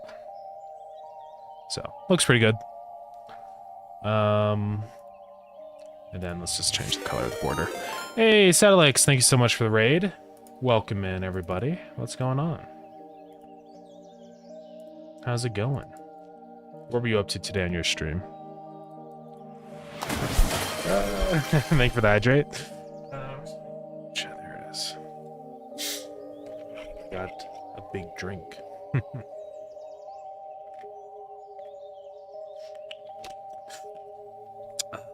Right. Not much. More bug hunting and embellishing the tutorial scene for the vertical slice. Nice. Yeah, that's something I definitely wish I spent more time on. When I made the demo for Starground is like just, you know, making the demo a little, little more embellished, a little more of a vertical slice than going so wide with it. But oh well. Realize I have to refactor my combat input again. That's the constant struggle. Always having to refactor. I've been doing refactoring today, so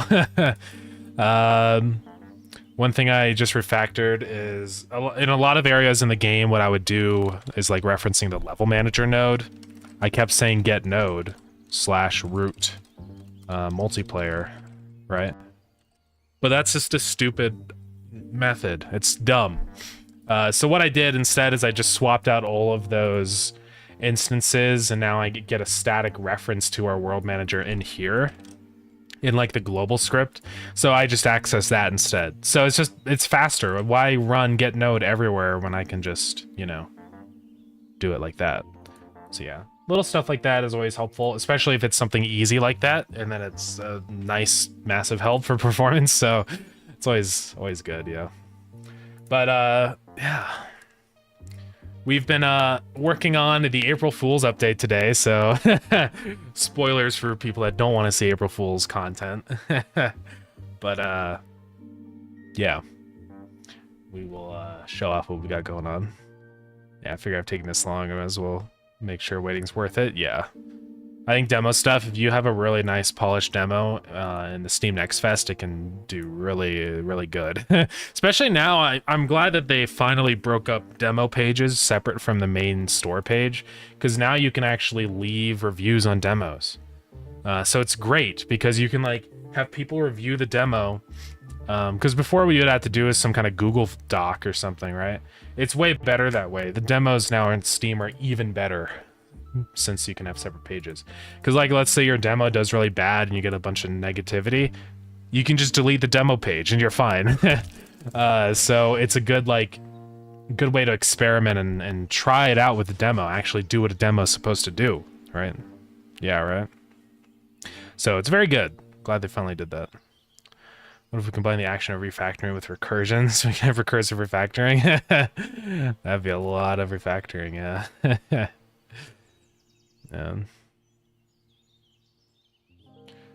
That's solid knowledge to be aware of. Yeah, it's really helpful. I didn't have that luxury when the Starground demo came out, but I definitely would have done that if I knew, or if that was a thing, right? So yeah, we've been working on April Fool's stuff. There's two kind of parts. So the first is that now when you skateboard on April Fool's, it shows these like different little you know, scores and names for the tricks that you're doing down here. So that's working pretty well. And we can go to the Space Hub. There's a new NPC that shows up on April Fool's. His name is Toby Hawk. He's like a skater guy.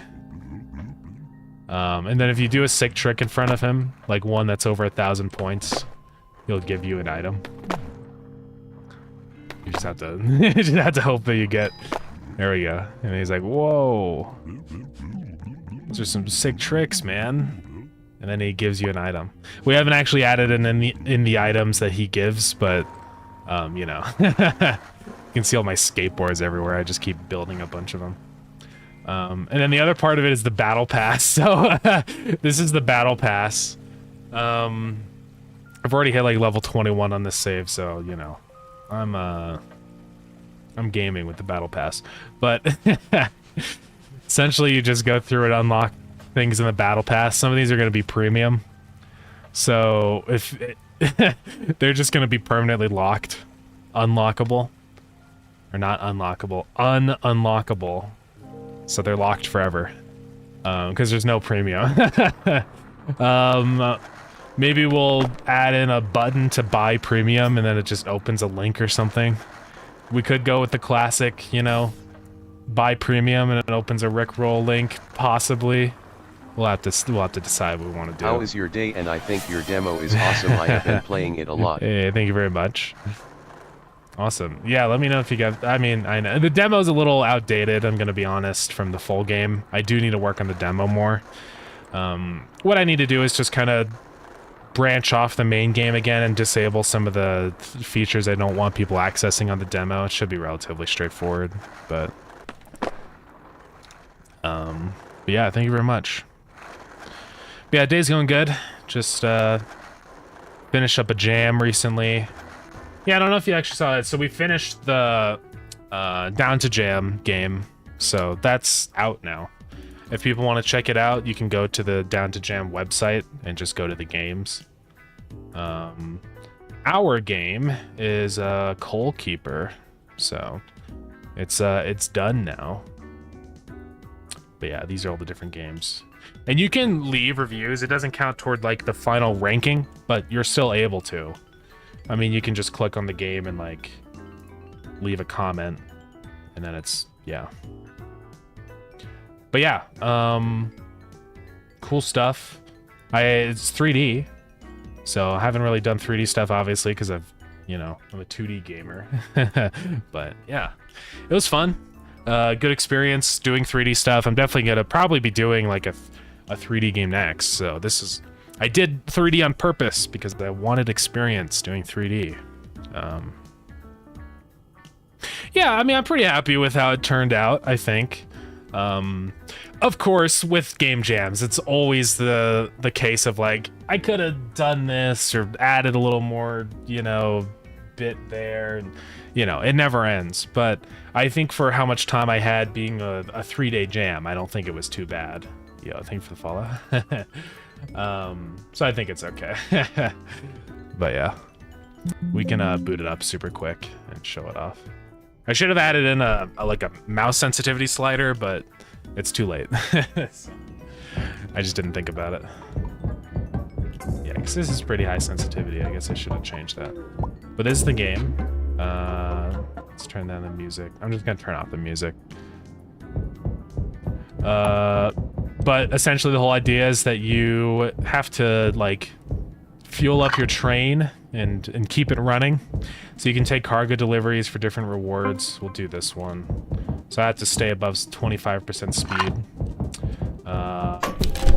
But yeah, you start up your train, it starts moving. It's essentially just a game of keeping everything filled up and running, you know? I'd say honestly, the core gameplay loop is a little boring. I would have liked to like flesh it out more, but it's always the case of like, you don't have time to, right? I can say that I would have loved to do all these things, but I probably wouldn't have actually been able to. I'm gonna turn down the master volume also. So, but I think it's fine. I also should have balanced things better because I should have made it so, like the wear on the bottom left, that's essentially like a permanent modifier to how fast your coal and water consumes things. I should have made that so it exponentially increases as time goes on, so late game it starts to get way more difficult, because it takes a really long time to fail.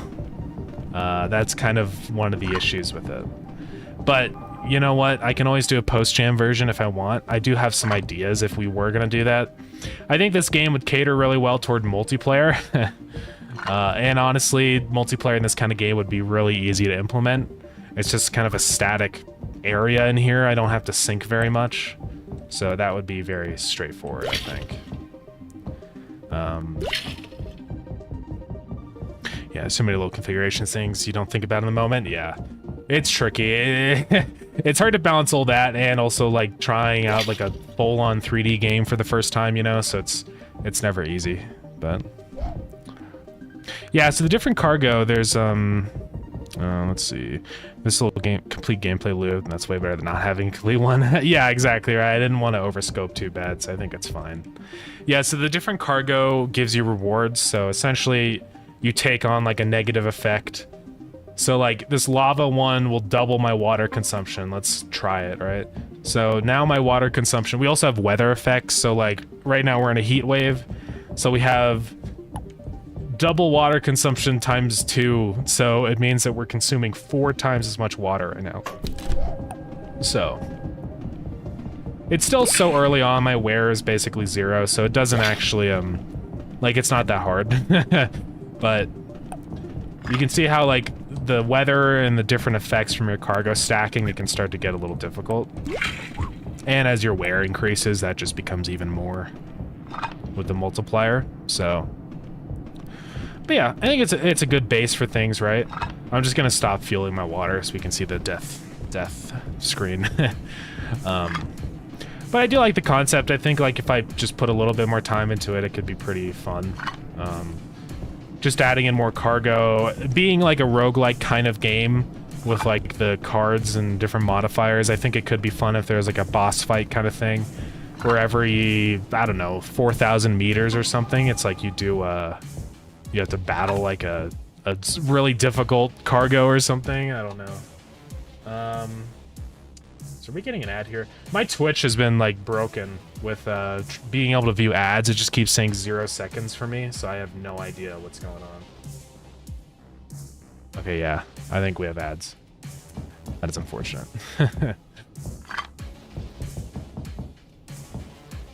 You're on that turbo grind set? Nice, nice. I will wait for the ads to be over though. Cool stuff with these. Now you forever have the code and asset set up for this. Yeah, right. That's also like one of the biggest reasons why I wanted to make this 3D. Is just so that I can have like that not like a repertoire, repository of like you know, 3D first-person camera, or physical object interaction code, throwing code, right? You can like throw this stuff. So it's just nice to have all that stuff like set up, and I can take those bits and use them in other games really easily. It's always a good thing. But luckily the ads are pretty short. I don't know why the ads are so short recently. Yeah, ads are over. I think. Are the ads over? I think they are. I can't tell because Twitch is broken. It just keeps saying ads starting soon. It might be because I have my clock set to April 1st. It's probably breaking things, but whatever. But yeah. Yeah, that probably is what's going on, but it's fine. Yeah, it's going pretty good. I'm happy with how it turned out, even though it does have flaws. But, you know, every jam will have flaws. That's just how it goes. You can't make it absolutely perfect, so. And also, it's ODA, so it was just me doing all the music and sounds and everything, right? So I think given that fact too, I think it didn't go too bad.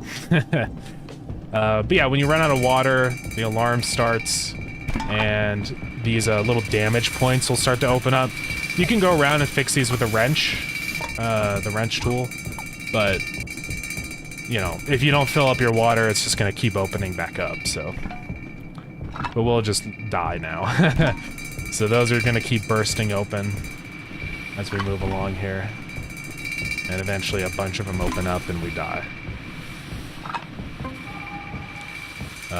We don't take damage when the train is stopped. I decided to change that. You used to still take damage even when your train wasn't moving, but it felt a little brutal. Because it didn't give you any time to like fix your damage. Yeah, I think with more modifiers and stuff, it would be a lot more fun, just to spice things up more, right? And I would love to spend some more time like texturing things and adding in models. I think that would be a good thing. Yeah, I died. So these are my stats. Traveled 3,468 meters. That's a pretty terrible distance. But I didn't try very hard. Yeah, that's the game though. It was fun. I'm glad I did it. You know, honestly, more than anything too, it was just a nice break from working on Starground, right?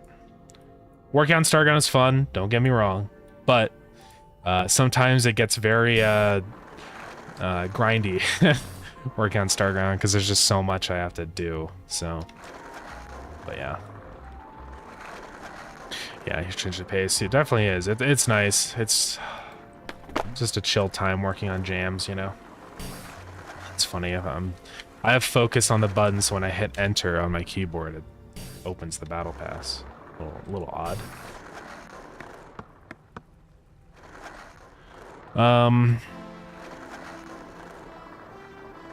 Maybe turn in one of those like someone's a saboteur kind of games too. Oh yeah, for sure. Yeah, I think it has a lot of like potential for different kinds of games, right? I mean, it could be that kind of, you know, sabotage game. It could also be like almost more of like how it's sort of set up, or I guess my initial idea, like a roguelike kind of game. It could even be almost more of a survival thing, like Raft, you know, where you like exit the train and collect resources or something. So there's a lot of different options. Yeah, always a good sign for an idea. I think so, yeah. I think if there's like really solid branching off points, I think there's a lot of potential, you know? So that's always good. Yeah. And honestly, another reason why I want to do the jam too is that I think it's just good to have like some games built up in the backlog. So it's like eventually when Starground is finished and I'm ready to move on to the next game, if I have like 6 or 7 that I already have really solid prototypes of, it makes that decision of which game is next really easy. Yeah, like planting a bunch of little seeds, right? So I think doing more jams is gonna be the move, because I want to have even more to choose from. I want to have a bunch. I would love to have like 10 jams completed so that when it comes time for the next one, I can pick my favorite and then I'm good to go. I don't have to like struggle for months trying to think of the best idea. And it's also good because like it's prototypes. It's not just concept to straight to game. It's having a working game. So like I can immediately jump into play testing and see like not only what I like, but what do the masses also prefer, right? I can do like some alpha testing and be like, hey, play these 10 games and pick your favorite. And so that's just another really good like metric that I can go off of for the next idea. So yeah. That way you keep your concept forging muscles strong in the midst of a long project like this. Yeah, right? It's always good to do that kind of stuff. Yeah, jams are a really good thing, honestly, for overall skills, because it's like time management skills, like how do you scope things properly and try and fit things within a specified time frame, because that's always going to be a thing for everything, whether it's a jam or a full long-term project, right? So having that skill is really nice. And also just the skill of like polish is a big thing, and like completing something from beginning to end, right?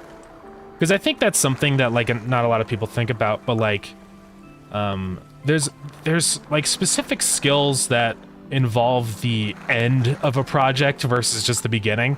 Beginning is like setting up a lot of like infrastructure and creating and designing big systems, but toward the end it kind of changes fundamentally because it becomes less designing and more finalizing and balancing. So I think jumping into those skills too is always really helpful. Like, how do you actually balance things and how do you make things fun?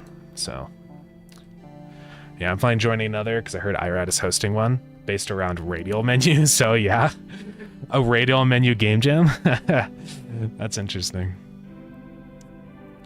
Yeah, completing things is a skill for sure. Because yeah, it's really easy to fall into the trap of like half starting a million projects. So I definitely feel that. Never made one, so I'm like, dang, yeah. I actually made one for Starground. This is my my radial menu. Radial menus aren't too bad. It's a lot of like messing with radians and stuff like that. I mean, technically you could convert everything into degrees, but I've found just getting used to what pi represents and how radians are is kind of nice. Because I can look at values and kind of understand what angle it is. Like obviously 3.14 is 180 degrees, so it'll be from this point over to here. And like half of pi, or 1.8 approximately in radians, is like a quarter. So it's just good to kind of start memorizing those like segments of things. Yeah, this radial menu wasn't too bad. I think it turned out fine.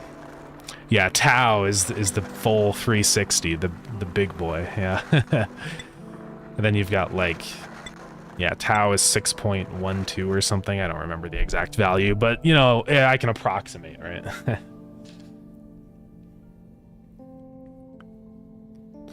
Yeah, that's literally all I've done on my current game. I really want to, yeah, complete a jam to show I can do it. Yeah, right. Yeah, jams are fun. There's a lot of good reasons to do jams, you know. And also, like, too, if you're looking for a team or something, that's another really good way to find people to make games with, right? Because you can just find a team of people, and it's a good, like, man, there's so many good reasons to do jams. But yeah, it's great to, like, find teams of people, because doing a jam is like a trial run of working with those people. Because you don't have to fully commit yourself to this massive 2-year-long project. You can say, we're going to make a game together for 3 days and see how things go. And then if you love working with those people, you can do it again, or not, right? It's a good, like, out. You can be like, okay, this was a bad experience, so I'm gonna find a different team for my next jam. So, what is going on out there? There's some bird activity outside my window. I hear all sorts of wacky events happen outside when I leave my window open. It's finally warm enough where I can leave my window open. It's nice. Just like all day long. Yeah, and you start thinking numbers more. Yeah, it's helpful to kind of... You don't have to know the exact numbers, but just having a general, like, concept of what a radian is versus degrees and stuff is always really nice. Man, math is cool. This is the kind of math that I actually enjoy. You know, like, in college and high school, the math is stupid and bad. But then when you actually get to use these numbers and make something practical, that's where it gets fun. Like, being able to use radians and create circles and arcs and understand all that stuff, it's very cool. That's when math, you realize how useful math can actually be if you use it for cool stuff instead of theoretical, non-existent problems, right? So feels awkward as a developer to have nothing but incomplete game jam entries in a project I've been on for 3 years. Nah, it's all good. I mean, I think, like, there's no right or wrong speed at which to, like, complete and progress on things, right? I'm always, like, really trying to, you know, get things moving and stretch myself, but that's only because I've been on the other side of it, where it's like, I worked on my game Pogo Rocket for years, and then all I got to show for it was 2 reviews and no money. So I was just like, after that point, I was like, okay, I've got to completely change the way I go about things, you know? I'm going to change how I market things. I'm going to do play testing. I'm going to get this game done way faster, you know? So, yeah. So yeah, welcome back, Oshi. How's it going? Yeah, the battle pass is going good. We have the menu and stuff set up. I don't have any of the skins or anything like actually integrated yet, so that's gonna be something. Hopefully I can get those UVs for the player animations tonight, so I can implement the skin system and link it to the battle pass. But I'll have to ask Dylan where we're at with that.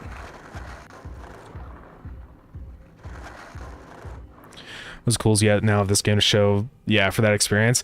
Yeah, it is nice to have this as like a you know, part of my repertoire of games, because, and two, although I don't want to, it's like if I ever wanted to get a job or something at a game development studio, then I can be like, oh yeah, I made a game, and like this is a completed game on Steam with reviews, you know, because I think it's like, it's probably a really good piece of on a resume, you know, if you have a completed game that's not just like a little random unknown thing, but actually has players and stuff, you know.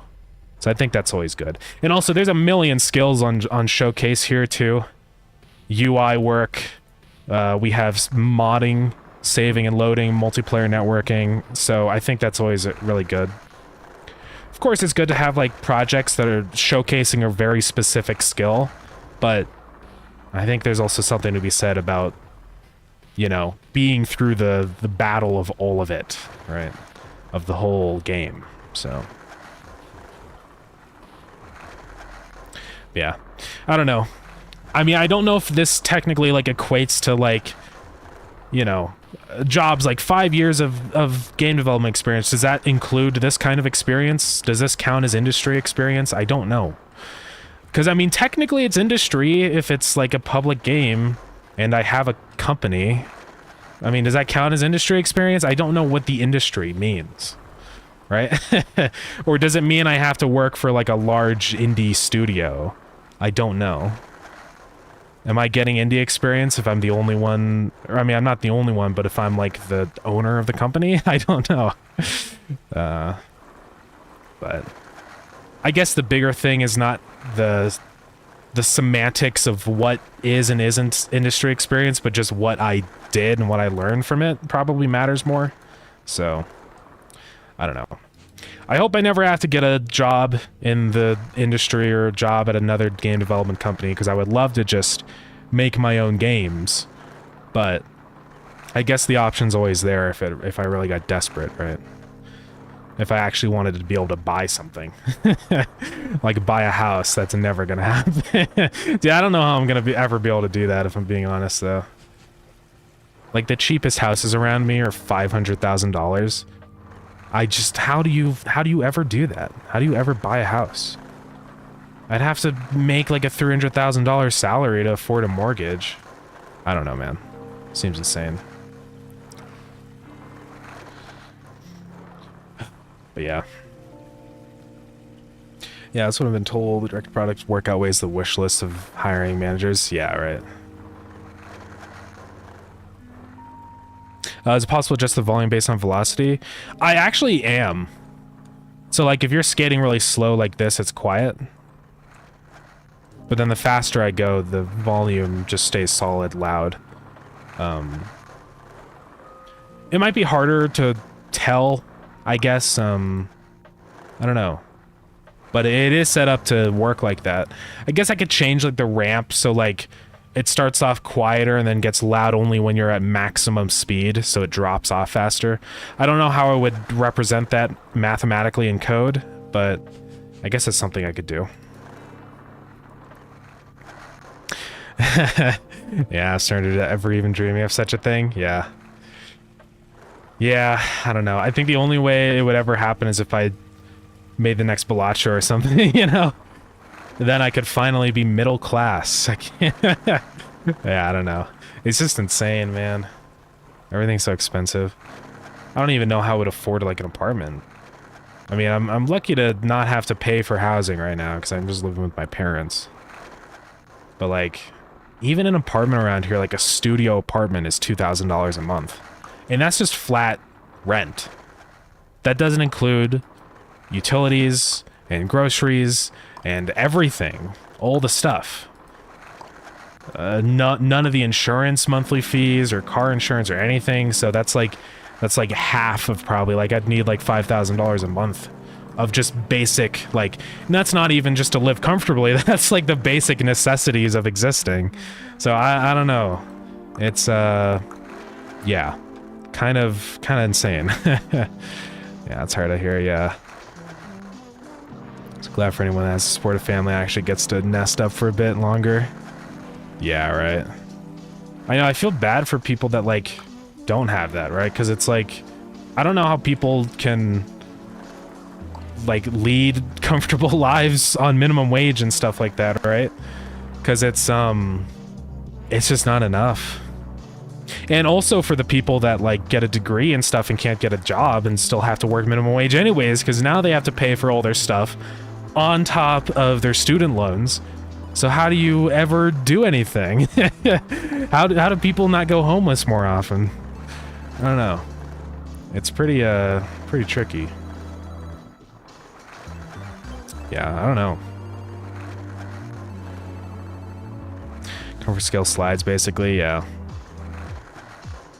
I mean, even if you have, like, well-off parents and stuff, it's like, it's you can still, like, I don't know, it feels like generational, like, I feel like in the past, if like you lived in a middle-class family or something, like, you're probably also going to be middle class, but now it's like, even if your parents are like fine, you can still just, like, I don't know, not make it.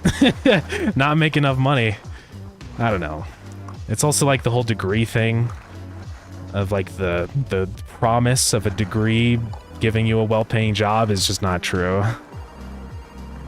I think more than half the people I know that got a computer science degree cannot find a computer science job.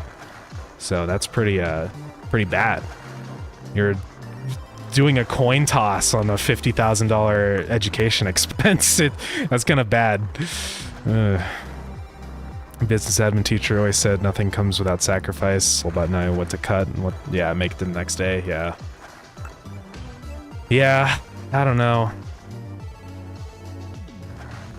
Yeah. It's too bad there's got to be so many unknowns.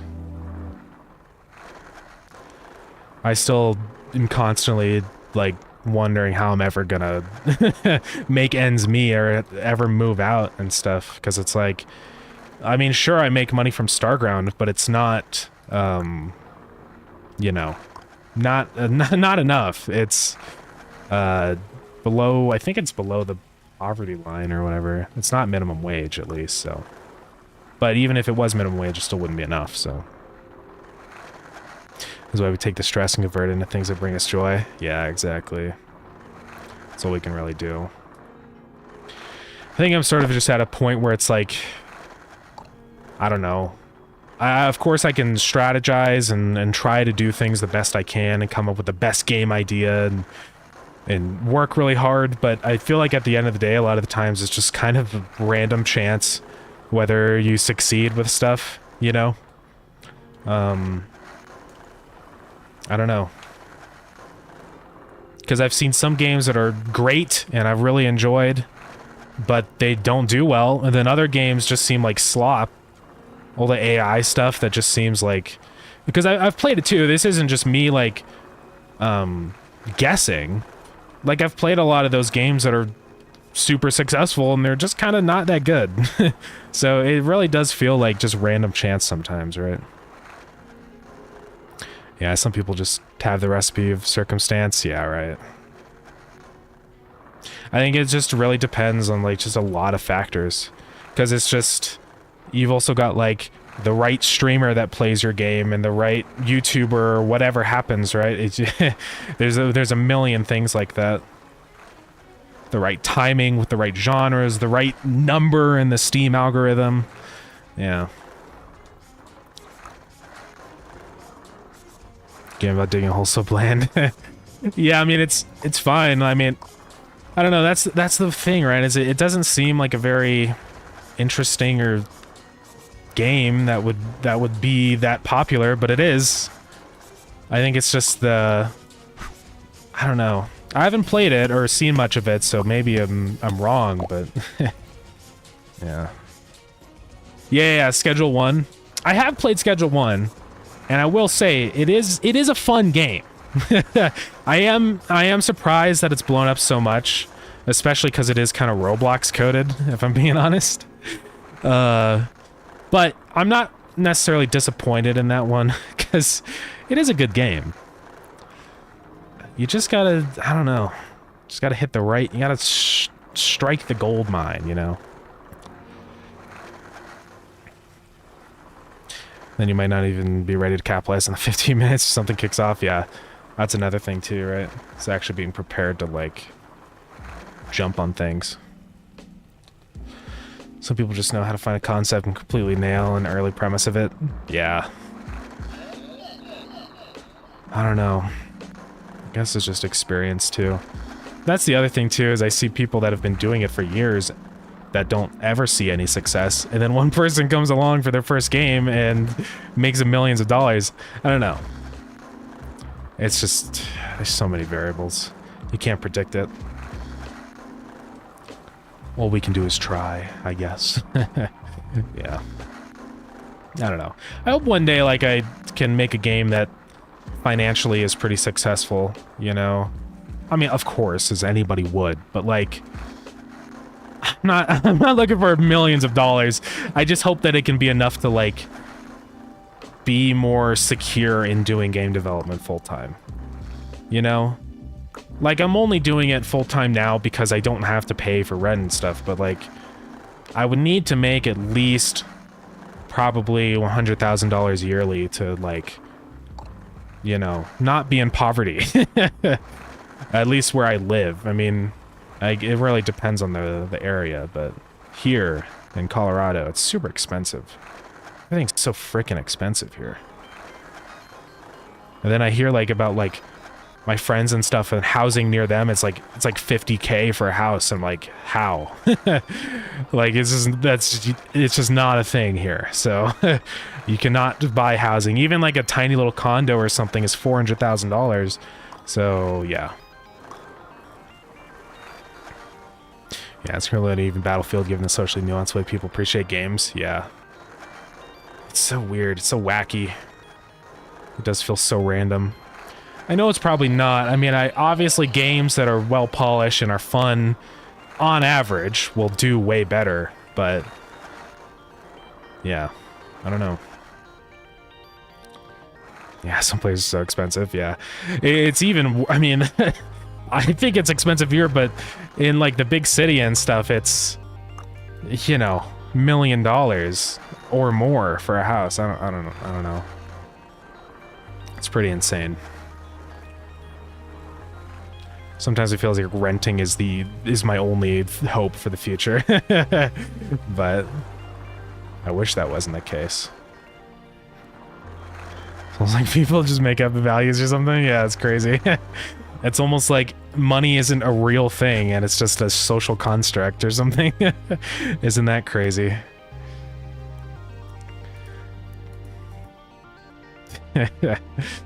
Sometimes I wish it was like the good old days where if you wanted a house, you just build one, you know? But now you actually have to buy land, so... Yeah. I mean, I'm sure life sucked back then. I mean, I will not lie. We live in a pretty, good, you know, comfortable society, but... Because back in those days, you don't have running water and stuff like that, or even safe food. Like, eating stuff, there's just a chance that you get an infection and die. Like, if you get sick these days, there's tons of medication. You can take antibiotics, there's vaccines. I mean, we're just completely immune to some things that used to be completely lethal back in the day. Even stuff like rabies. Rabies is a horrible, dangerous virus that it has a 100% lethality rate, but now we have a vaccine. So if you get bit or get rabies, you get a vaccine and you're good. Yeah, I don't know. I think it's also important to remember things like that, because those are pretty major improvements. So... I don't live in a good part of town. The new developments here, 2-bedroom townhomes starting at the low 700s. That's exactly how it is here too. It's so ridiculous. As if like saying low 700s is like an affordable range for normal people. Even for like somebody earning like a pretty solid salary wouldn't be able to afford that very easily. I don't know. Yeah. This is kind of crazy. It's insane to think that like housing here used to be like 1/4 of the cost right now. I think my parents got their house, like this house, for like 200K, which is not bad for like a family home. But that's never gonna happen again. It's kind of bad when everybody's hoping that the economy will crash. You know, maybe one day housing prices will drop off the edge of the earth and people can afford things again, but it's probably not gonna happen. Yeah, our market went from like 170 to 500K. Yeah, it's insane. It's always crazy to look at like the graphs of the housing prices. It's seeing like, oh, this house used to be like 100,000 and now it's like 500,000. It's like, oh my god, what happened? Housing prices after COVID went insane. Just looking at like the history of, because I've browsed, daydreaming, I suppose, but it's always crazy just seeing the enormous spike, and then it doesn't like level off, it just kind of stays there and keeps going up. So yeah, I don't know, maybe one day I'll make millions and can buy a house. But yeah, all I can do is keep gaming, keep developing.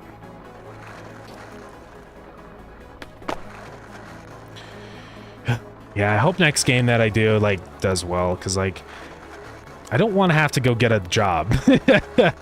Because I do really value the freedom of being able to schedule my own time and stuff like that. And also just the flexibility of, like, some days if I want to grind and be super productive, I can. I don't have to worry about, like, all the corporate obstacles, right? That's, I think, a really big thing with, like, indie development. It's like you're not having to worry about like appeasing the higher-ups and following their vision, because you just do your own vision, right? Whatever you want. And I think that's very nice. Part of me thinks things would be more achievable by means of growing money through investment, not just active work.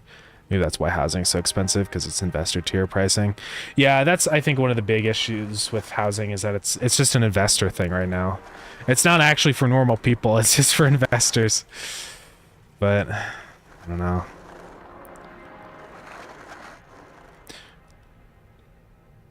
Yeah, you own your time, exactly, right? Because I think it's just so much more effective that way. I haven't actually, you know, worked an industry job, but I have done a couple classes that I took were essentially like a simulation of an industry job, and it was just insane how inefficient things are.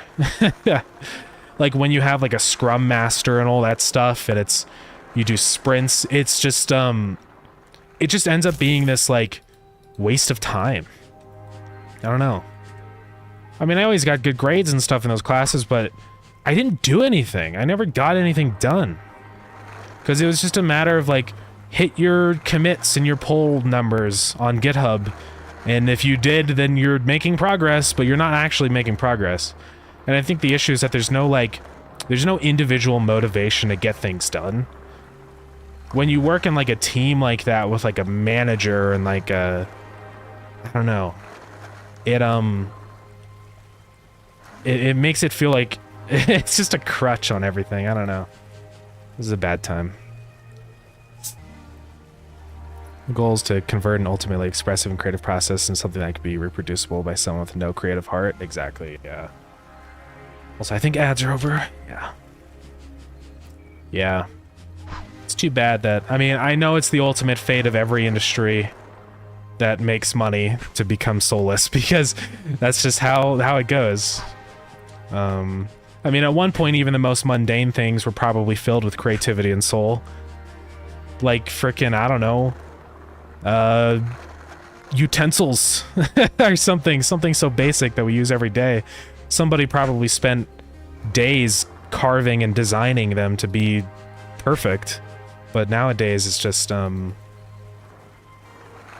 profit. I mean, there's pros and cons to that, I guess. I mean, one pro is that it means that things are cheaper, right?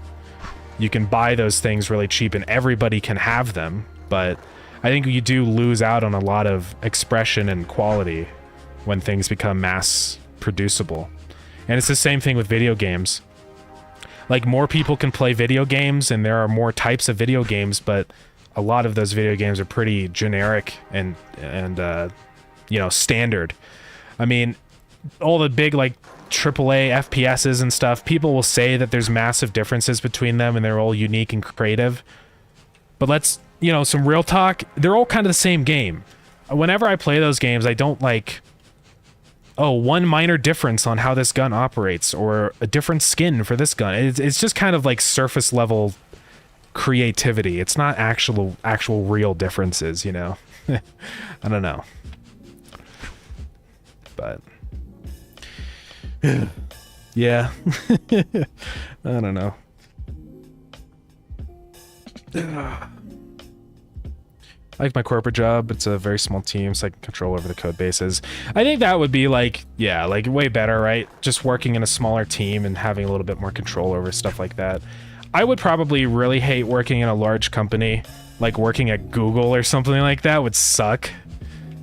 Just being a pure number and knowing that like stuff that you work on has such a small impact on what people actually interact with, it would feel so soulless and meaningless, I think. So that's why I would definitely never want to work for like a large company like that, I think. It just would kill me. I wouldn't be entirely opposed to working for like a small game development team, you know, probably anything like under 10 people would be fine. But I don't know. You know, my focus is trying to make my own games work out, so. I actually went to college for video game and simulation programming. Ah, yeah. Never went to apply for any gaming studios. Interesting, yeah. Yeah, I got my computer science degree, but I didn't ever try and apply and stuff. I mean, it's funny though, because like I looked around at jobs because I was like at that spot where I was looking around, but I couldn't even. I didn't find one job that I could apply to that I was actually like applicable to, which is insane. I mean, I know that was at the peak of the programmer, you know, industry crisis, but it's just insane. Every single job was either a senior position or at least like a couple years of experience. So I don't know how people get programming jobs straight out of college. It was insane because my brother recently applied for a job and like applied for like 3 jobs, got the job he wanted. That's it. Like, it was so easy. I was like, that's insane that you apply for something and actually get a job. But like for computer science, all I hear about is like my friends in college and stuff. It's like, oh yeah, I've applied for 400 jobs and got 2 emails back and that's it. It's like, what? It's the difference is insane. I don't know why it's so terrible right now. I don't know. Maybe there's just too many programmers, but I think it's just, I don't know. It feels like sometimes it's just the companies doing it to themselves because they're so in demand for senior jobs. And that means that they're not hiring any interns or any new people. And so they're not creating new senior programmers. And so they're just creating their own problem, I feel like. I don't know. Yeah, I think a small team would be sick. Yeah, like I wouldn't mind it, you know, where like you have more of an impact and you're more important. I think that would be good. But yeah, solo does have a draw to it, you know. I think have the creative freedom with going solo is really nice. Hey, Cookin' BK, thank you so much for the sub with Prime. I really appreciate that. Let me confetti. Thank you so much. I appreciate it.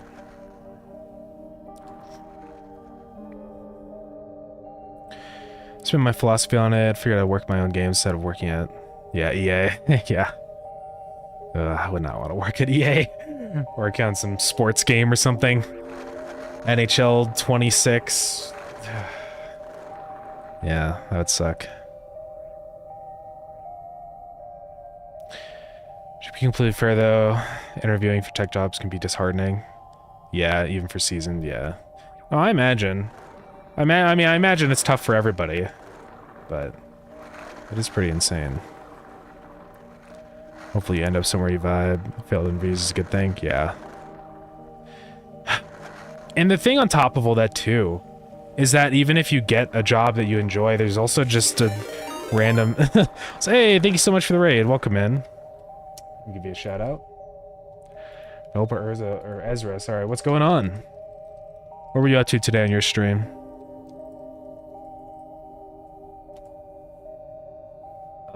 Oh, I did the shout out on the wrong.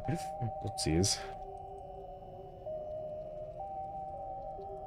There we go. But yeah, welcome in everybody. We're currently working on Starground. Well, right now we're chatting about jobs in the economy, but but yeah. Yeah, welcome in everyone. Doing great, working on my usual Godot game stuff. Nice. It's always epic. I don't know if I've seen what you've been working on. If you've got a link or anything, you're totally welcome to drop that in chat. We're always chatting about jobs economy. Yeah. Yeah, I was just saying, like, I don't know how difficult it is to get a computer science job. Which is why I'm trying to make my own games, because when there isn't work, you have to create your own sometimes. But trying to finish before the Godot Con. Ah, yeah. When is the Godot Con? I think that's pretty soon, isn't it? Godot Con. Yeah, it's in Boston. I wish it wasn't so much of a hassle to, like, travel. It would be epic to go to Godot Con in Boston, but... did that one already happen, or when is this one happening? Yeah, I don't know. Oh, May 5th to the 7th, yeah. But all the way in Boston, that's a massive journey. I don't know. Maybe one day. I'd love to be able to go. But I'd probably only go with, like, friends or something, so... Guess not much for links other than YouTube channel itch. No, that's all good. You're welcome to link that stuff you want. Yeah, hey, dear, I got my tech job. Oh, yeah? How was that? Awesome. Yeah, I'll check that out. I always like to see what people are up to. Oops.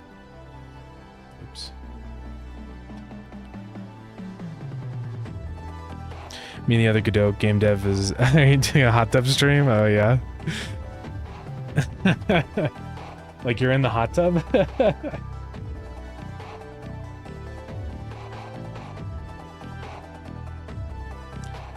Yeah, I'm a 10 plus software engineer who's doing solo content, making out. Ah, okay, nice.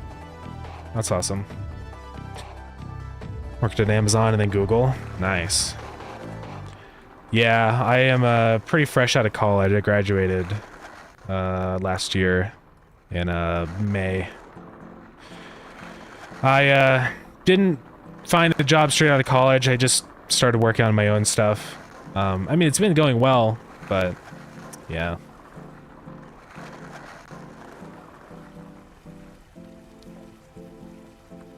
Well, I told a guy who was a regular at my gas station that I was working with that. I was rebuilding my desktop, and he goes, "You like that stuff? Work for this company they're hiring." Oh, really? That's always nice. That kind of stuff is always great, like just organic, you know, ways of breaking into jobs and stuff in companies like that. Just find the idea of thirst trapping as software dev is just funny. Yeah. Man. Like the art for this game, well, thank you very much. Yeah, I appreciate it. I've been doing all the art and programming and stuff. Yeah, we can show it out. This is Starground. I've been working on this for about a year. I started working on it like December of 2023. Yeah, just while I was in college. Kind of on the side, just messing around with multiplayer, but eventually it started to turn into a real project, though. Always fun to find new streaming friends to raid and chat with, yeah. Started the operations center, promoted release management, then promoted web dev. Ah, yeah. Nice. Yeah, all the art is original. I did all the art. Probably the only things I didn't do art-wise is just the procedural planet shaders. I did not do these. This is just an open source shader online for pixel art planets. That's the only thing I didn't do, but I think everything else I've drawn, so yeah. But yeah, it's been good. I've done pixel art freelance stuff in the past, so like doing all the pixel art was pretty natural to me because I've already done so much before. So, and in other projects and stuff, you know. So only know about 70% of what I'm doing. I think it always feels like that, regardless of whether you're actually good at your job or not, right? I still feel that like that with game development stuff. Like, I probably am like not doing things right, but it's fine. Are you guys very cohesive? Like, well, thank you. I appreciate it. Yeah. Yeah. Anyways, the concept of this game, it's sort of a combo of hold on. Let me save this. I've been loading the autosave. I better resave this before I lose everything. Just save this as dash. Okay. But Starground's sort of a combo of automation and dungeoning. So let's load into one of these, like this one. You go around and collect resources and then build buildings and machines and all sorts of bits and bobs. So kind of like Factorio in that sense. So hey, I think for the follow, Buggy Burrow, I appreciate it. But yeah, that's like the whole like one side of it. This is a factory that I've set up. But you can collect resources with these little bee guys. You can transport resources around on conveyors into buildings and craft things and build things, you know, automation. And recently we've also added in like other things that are less automation centric, but like farming. There's also animals in the game now. So like ranching. I don't have any animals here on this save, but I can just create res, scenes, macro bear. So this is like one of the animals that you can hatch from an egg and raise and stuff for food. But yeah, those features were sort of linking together the dungeoning and automation sides of the game. Because what you can do is there's like a food oven here, and you can craft different foods with different materials you can get from this area, and that will help you in the dungeons. It gives you different like status effects and health and stuff. Is that a big tardigrade? Basically, yeah. He's just called a macro bear, so I can actually make him grow up. Oops, mature, true. So now he's big. When you have multiple of them around, you can, you know, feed them to breed them. So I can give myself some moon grass. And now I can feed them and they'll Minecraft style, you know, and make a new little guy right there. They do get hungry, so you have to put the trough down. If you don't feed them, they just die.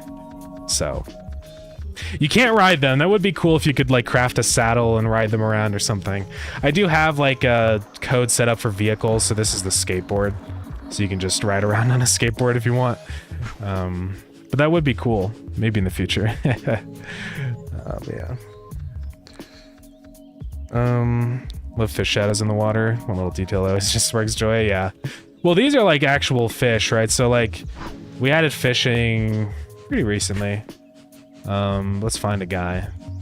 This guy. And these are real like entities. So kind of like Animal Crossing. Speaking of Animal Crossing music. Where if you cast next to one of these guys, then they'll go in and like bite on your bobber. And then it opens up a little fishing minigame. I don't have any fishing artifacts, so this is going to be really hard. I'm probably going to lose. Ooh. The big fish are hard to catch, so yeah, I'm not I'm not going to be able to do it. But the little guys are easier. Let's try one of those. But yeah, with the fishing, you can catch fish and then go sell them in the space hub. That's where we were at a little bit earlier. It's sort of like a intergalactic trading hub, so... but yeah. Where is our star launcher? Sometimes it's like a maze in here. Here it is. There's also different planets. The other planet in the game right now is Tyria. I'm probably going to add more. But this is like an underwater planet. The whole way I'm planning about going about automation is every different area with different resources is going to be a new planet. So Tyria has cobalt and uranium on its surface. So it just opens you up for a whole bunch of new different kinds of materials. So this is the nuclear reactor. I don't actually have any uranium in here right now, but this produces steam and activates all the turbines, so yeah.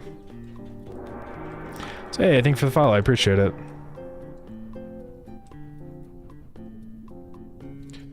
So for multiplayer, can your friends come hang out on this map with you and work on the same systems? Yes, so that's another part of this game, is that it's multiplayer. That's been a lot of work to implement, but yeah, it's fully multiplayer. People can join in on your game and build stuff and do all that. And yeah, we've also got the dungeoning. Forgot about that almost. So hey, thank you for the follow, I appreciate it. Give so much content. How long have you been working on this? Yeah, it's been about a little over a year now. It's up on Steam in early access. Full release is planned probably sometime near the end of the year. So, but you know, feel free to check it out if you want. Right now, today we're working on a April Fool's update. Hence the Battle Pass button. So, looks great. I'm looking forward to playing this serious success. So I appreciate it. Yeah, gotta get going though. Good luck with stream deving. Thank you very much. I appreciate it. Have a good rest of your day. A year, yeah, it's gone pretty quick, honestly. Which I'm glad about. My last game that I worked on took a really long time and didn't really go anywhere. And so after that experience, I kind of really focused on like, how do I develop faster? How do I get things moved along quicker? And a lot of that just comes from just sheer experience with programming and drawing and all that stuff. But I am happy with how much faster this game has moved along. A big help has always been like play testing and just getting really early versions out, because you spend less time like changing and undoing older things. Things are more permanent, which makes progress a lot faster. So yeah, I'd say things have gone pretty well, pretty quick. So do we have an ad going on now? I can never tell. I set my clock to April 1st, and it's like breaking my ad stuff on Twitch, so I have no idea if there's an ad or not.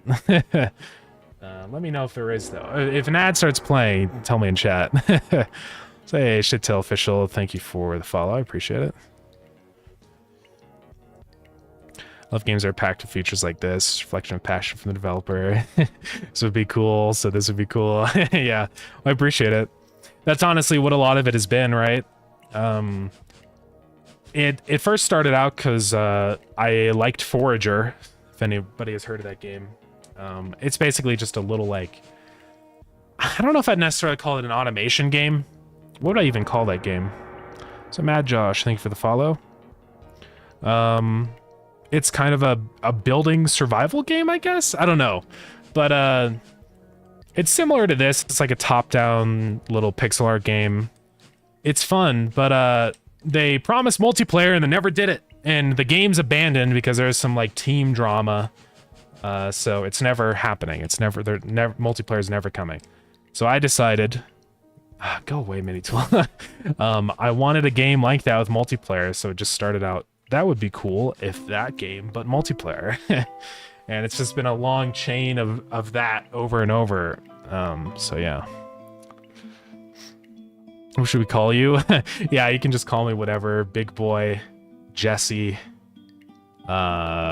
Chip. That's like an old YouTube username, but whatever works. Yeah, I think when you work solo like this, it's just how it goes. Yeah, cannot tell you how many features I've put down to start working on a new one. Yeah, that's always definitely like the tricky part about it is like, how do you not overscope? Overscoping is very easy. Oh, do I still have full of those things? Oh no, I just got lucky with that one. But yeah, overscoping is a very a constant struggle, right? I mean, I have a million ideas that always pop up with this game, but I just have to think about what is the most important thing to add right now, right? That's always what you gotta kind of remember. Wouldn't a dev hack to make the game think it's April 1st be better than changing your computer calendar? Probably. I probably could just do that. Just say or true on all the checks that check for April Fools, because, I mean, yeah. I guess I did it just to make sure it actually would work on April Fools, because that would be kind of an epic fail if I push the update on April Fools and it doesn't work. So I just wanted to make sure it actually works. But yeah, now that I know it's working, I can probably move over to just a little temporary thing in the code.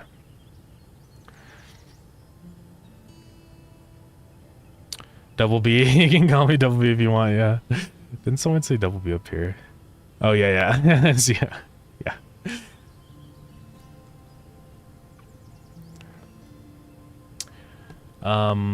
But yeah. Yeah. You're welcome to. You can call me whatever, I don't really mind. So. But yeah, we've been, so the April Fool's content, there's two parts to it. So the first is that when you're in the Space Hub, there's a new NPC guy over here. His name is Toby Hawk. So you can go up to him. He's just a skater guy, and you can skate, do some sick tricks around him. So hey, thank you for the follow. But if you do an epic trick and get over 1,000 points, then he's like, "Yo." And then he gives you an item. I need to actually add in the items that he's supposed to drop, but yeah. He just gives 1 wood right now, but he's probably going to drop like some skater artifacts. Starground has artifacts, and essentially when they're in your inventory, it gives you different like effects. So the skater artifact is going to allow you to do the epic skating Tony Hawk Pro Skater effects with the scores just constantly, even if it's not April Fool's. So, is he smoking? Yeah, I'm still conflicted on whether that's allowed. I had to make sure, because I might have to get rid of that. I think if he's smoking, then I have to add that to the age rating on Steam, because I think there's a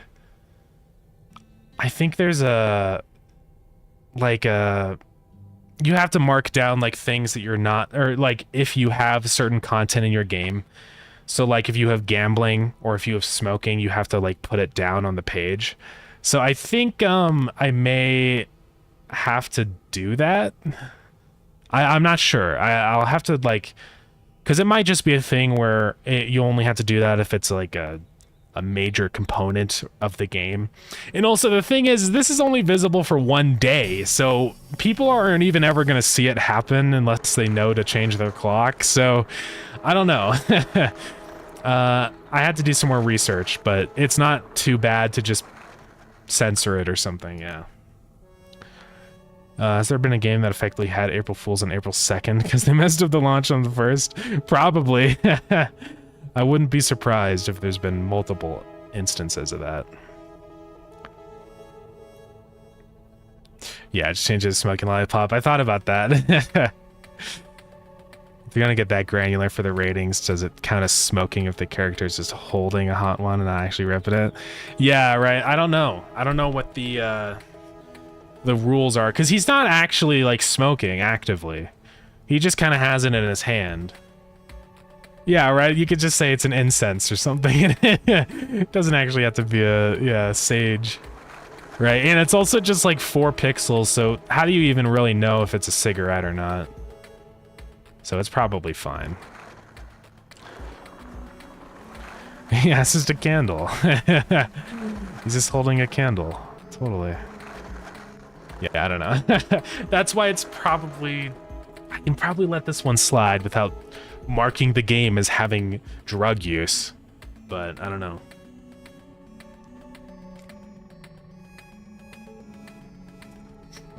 Destroy the stream to get rid of the confession? Maybe, I don't know.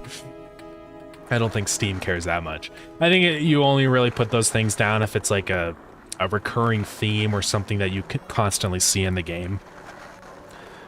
This isn't really a constant thing because it's 1 day out of the year, so it's probably okay. And he doesn't even smoke it, so it's not really technically smoking. That's like if it's like a knife sitting on the floor versus someone using the knife to kill someone. It's a very big difference if you think about it. Right? He's not actually smoking. If I light a cigarette and just stand there, I'm not smoking. Right? I don't know.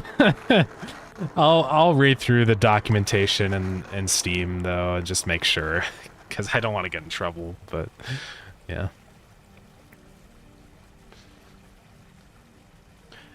Those rules are just in place so they can be used if needed. Well, yeah, I mean, I think those, like, content warning things are more of a... if, like, the game kind of fundamentally contains those things instead of it just being a random one-off joke. So... and especially something that only shows up from 1 day out of the year, so... but that's the first part of the April Fools. The other part is the Battle Pass, so... I haven't really gotten this fully implemented yet, but... the whole idea with this is you're going to be able to unlock different things in here in the Battle Pass, so... oh yeah, I think I missed a message way back up. Oh, Sheik, are you still here? Probably not. Because you asked a question way earlier. Let me know if you're here. Otherwise, I'll just send you a DM on Discord. But yeah, they're asking about skin stuff. So the Battle Pass is going to have skins. I have been working on implementing a skin system into the game so that you can actually draw your own custom skins. So essentially how it's going to work is we have sort of like Minecraft skins, where it's like, here's your head area and your body. It's just like an unwrapped version of the Starground guy. Kind of like this, right? With like each piece like that. So you can go in and draw in your skin and make it whatever you want, you know? Like here's the Starground guy. And then it's going to apply that into the UV. Yeah, someone drew that. I'm not really going to have moderation stuff, so I mean, it's not like a public online thing, so you can choose, like, if somebody has an inappropriate skin, then just don't play with them anymore. Per Gemini, the ESRB typically considers any depiction of smoking and tobacco use in games when determining its rating, but the context and how it's portrayed matter. Merely holding a cigarette wouldn't automatically result in a smoking classification, but depends on how the action is presented. Yeah. So yeah, I think for the follow. Yeah, so it probably wouldn't matter. I probably don't have to mark it in Steam. Can't have ad billboards in your game. Really? It's Death Stranding, just put long cutscenes with Monster Energy taking up half the screen. Why can't you do that? That's interesting. I'm a little surprised about that. Does somebody have a patent on it or something stupid? Yeah. But yeah, if people draw inappropriate things on here, then it is what it is. Essentially what I'm gonna do, so after you draw your skin, it's gonna map it to the player. So this will be your player in game now, right? He has a very squashed head, but you get the idea. So this is your player. And then it's also gonna send that skin over on multiplayer so that everybody has their skin synced and updated, you know. So it's just a nice way of being able to do custom skin stuff. I think it'll be fun.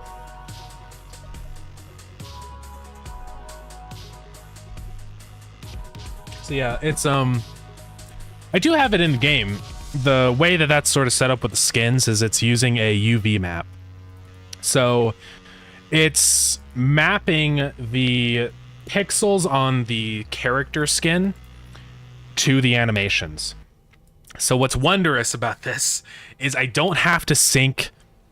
If you want to make your own skin, you don't have to redraw all the animations, right?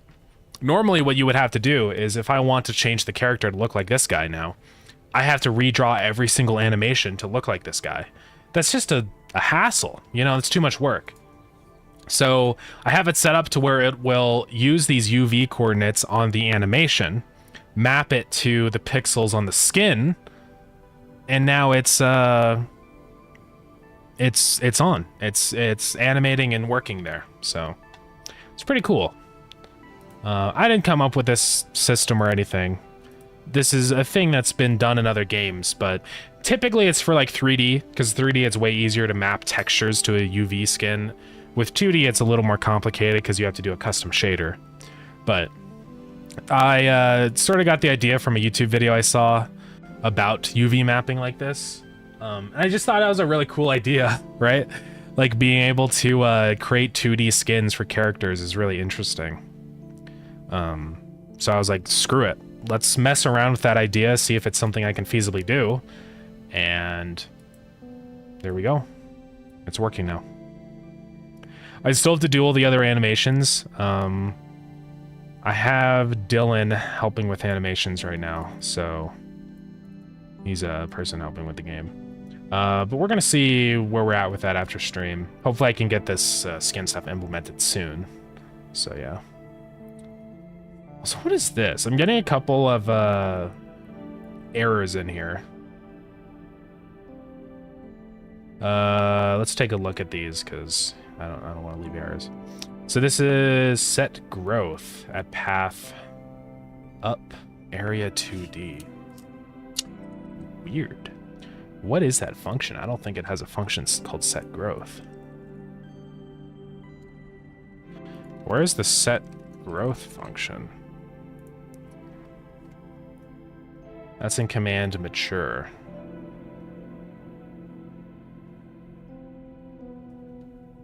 So, what? Up and left. Doesn't make any sense. Area 2D. Room start. It's in the starting room. Up has the door script. And left. Yeah, I have no idea what that's all about. I think, sometimes what happens is if you modify the game and save it while the game's open, it can, like, mess up the references or something to RPC function calls in here, so I'm pretty sure that's what happened. I don't think those are real errors, so we're probably okay. Anyways, you can see the XP go up as we do the skater trick, so let's see how that sort of works. You can just keep going with the level. I mean, there's no, like, limit, but yeah.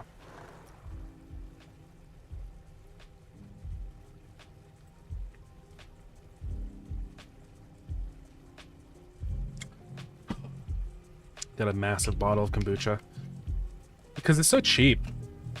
At the store, you can get like the regular kombucha bottle for $4, or you can get the massive 1.4 liter for $8. So why wouldn't I do that? And they also have this one flavor at my store specifically is always cheaper than the others. I don't know why. But it tastes just as good, so I always get that one.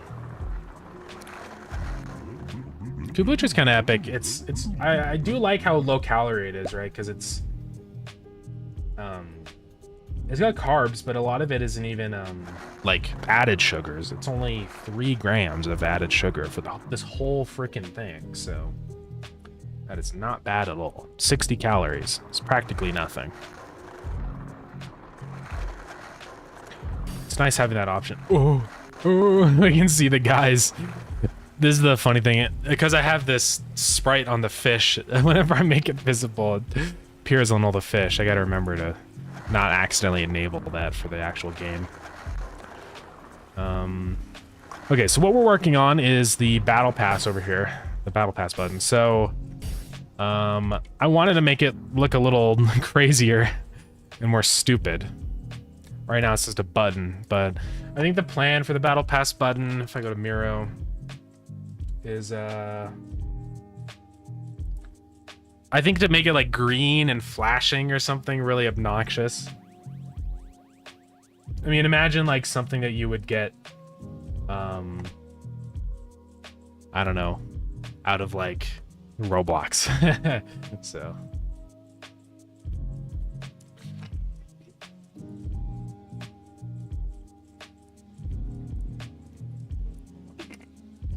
okay, so we're gonna make it flash green. Let's go do that. So here's the battle pass button. It's all connected with signal so we can move it around. So let's go ahead, and it would be funny if it just kept expanding and shrinking, like if we set it to 32 and it just kept going like this constantly, right?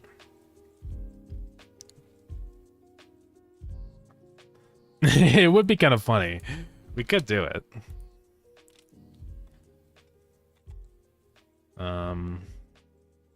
So maybe. It is definitely too close to the right, though. What I'm probably going to do is this. I'm going to create a control node. I've done this a couple times. Essentially, this is going to be like an anchor point for the button. So this control node, we can go ahead and say center right. And then the button attached to this control node, we just say position. Now we can say position is 0, or just offset it by the size of our button, which is 16. And then we can say size or position minus 32 or something. 64 minus 96. So now we can just set it away from the edge a little bit.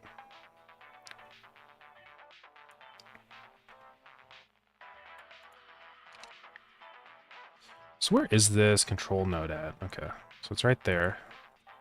Yeah. Cool.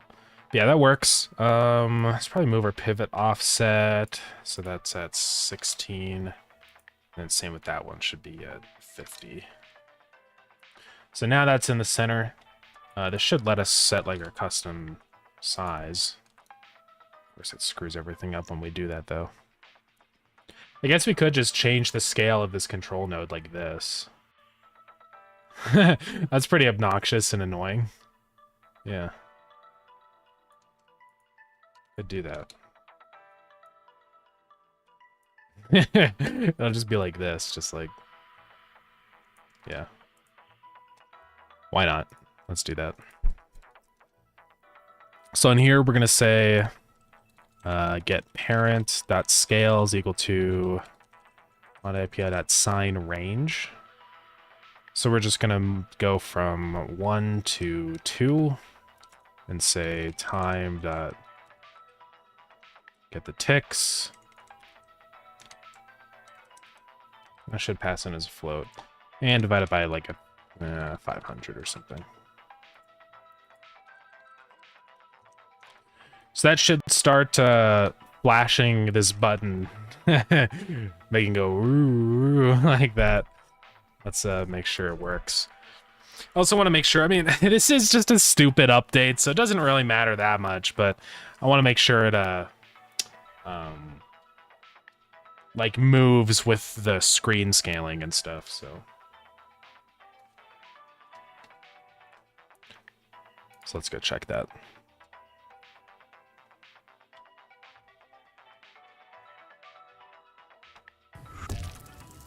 There we go. Whoa! That's going pretty big, isn't it? So stupid.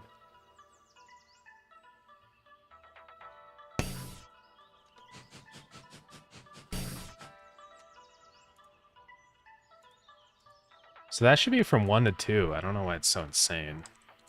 Maybe just go from 1 to 1.2. That's a little more reasonable. Okay. Maybe make it scale a little bit faster. There we go. Yeah. So it's just funny. So yeah, your deposit was accepted. Thank you for follow. Just makes it more obnoxious and stupid, so.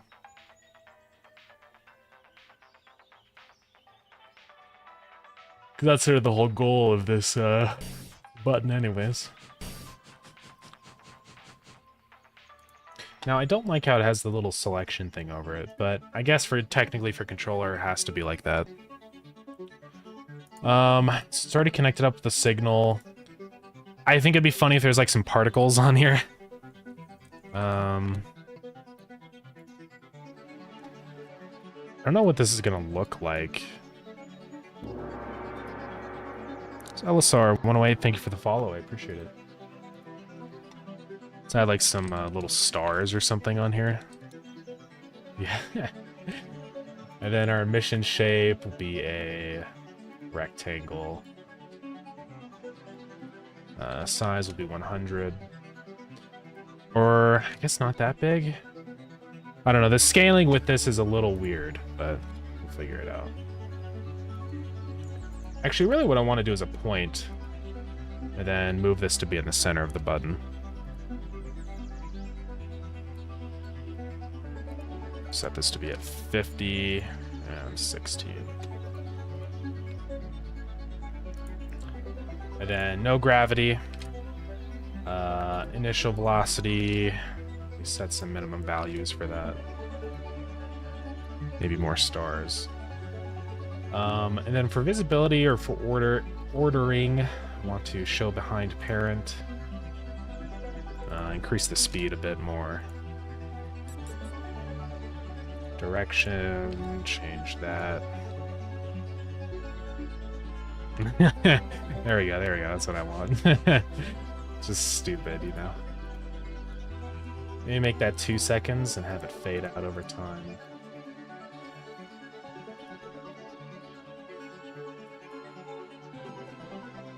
Say a random word.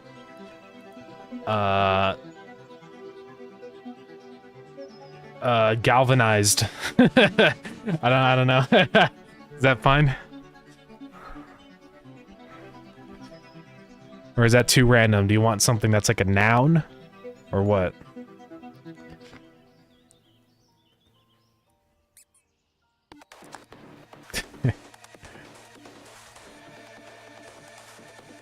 Hit us with a... Oh god, a preposition. Guys, what's a preposition again? It's been so long since I've actually... I mean, that's like... I probably seem like an idiot right now. A group of words used before a noun. Oh, so like... underneath. Okay, yeah, I forgot about random words. Just like easy game idea. Easy game idea.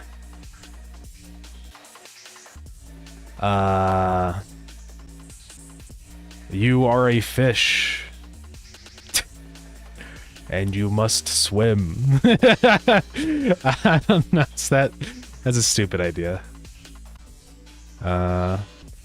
Battle Pass Simulator. It's a game where the whole game is the Battle Pass. So you have to keep unlocking things on the Battle Pass to progress. That's the game.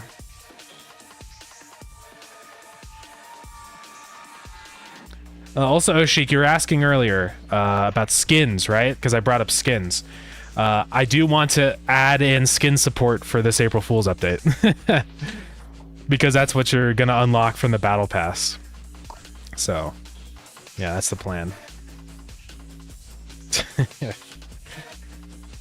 I have Dylan working on the UVs right now, and then we're going to map, add those into the game and fully get things configured and set up, so...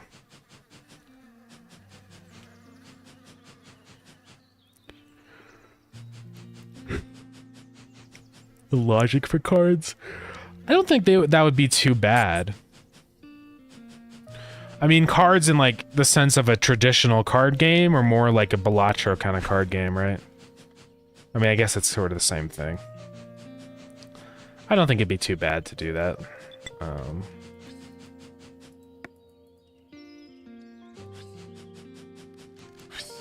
I mean, everything will take a little bit of learning and messing around to figure out, but... okay, I like the stars.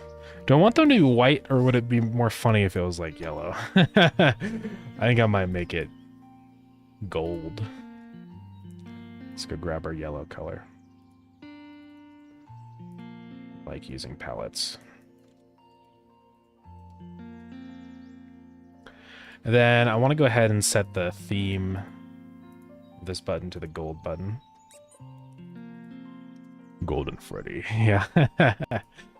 So let's go finish up our golden button thing. We did the disabled one, but we need to do all the others. So we need the one for normal. Copy, back to gold button. Normal. Paste. Make unique. So bright gold for the border. Maybe that's too bright. Maybe that's for the hover one. But for that one, we'd probably go white, I guess. So it's probably okay. Then this color for the background. Like that. And just for this button, I don't normally do this, but I think I'm going to give this a shadow. Font outline, font color. Does this not have support for a shadow? Ooh. I didn't realize that. But I don't see any font shadow color. There's like hover colors and stuff, but... yeah, I guess you can't do shadows on button fonts, which is really interesting.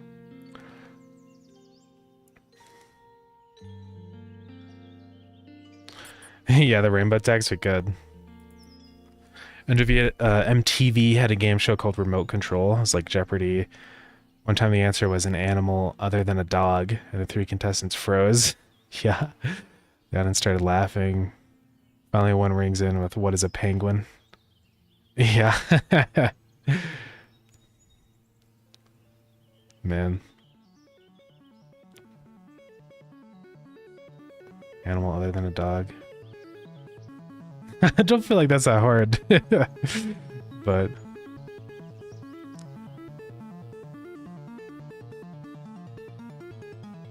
It is an animal other than a dog, yeah.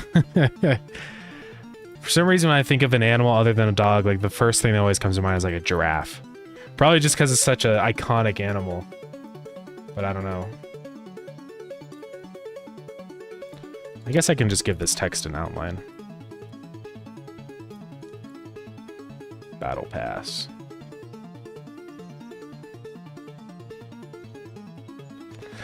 I guess cat. Yeah, that's another animal. Forgot about cat. Yeah.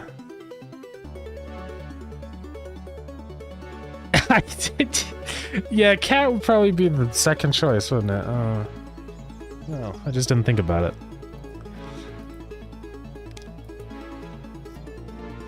I don't know, maybe I'm weird. Let's copy the hover one. Other than a tog? What is a blue-footed? Yeah. Man. Just something completely whack.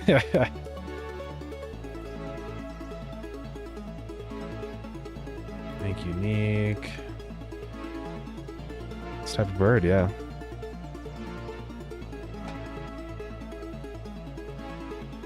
I don't need to copy that one. Let's copy the yellow. Okay, so the hover one will have the border will be white, like that.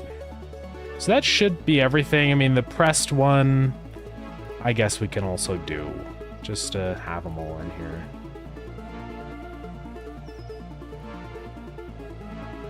So the pressed one is pretty dark. I thought I had that already. I mean, honestly, let's just copy the disabled one, because,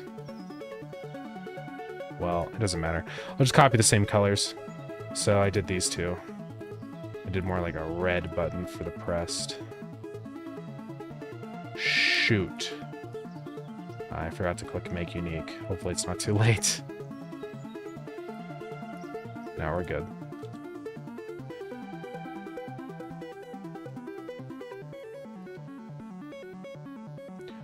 Border. Okay. I'll just go make sure this button looks normal in game. I should probably restart so the particles are fine and stuff. Should I also have these particles like with a random angle? I kind of like it without the random angle because it looks like it's easier to identify as stars, I think, yeah. This image of those stars, some sort of particle effect? Yeah, I'm just using this, it's a CPU particle emitter. Normally you don't really integrate that stuff into UI, but it does work. I kind of wish there was like a UI particle emitter, because that would be kind of nice, but there isn't as far as I know. Yeah, it works pretty well. Particle emitters are great. Stuff like that, like shaders and particle emitters, just those, the juicy little nodes and stuff like that are very nice, you know? Because it's stupid, because it's a battle pass button, but the stars give it so much more, you know, pizzazz.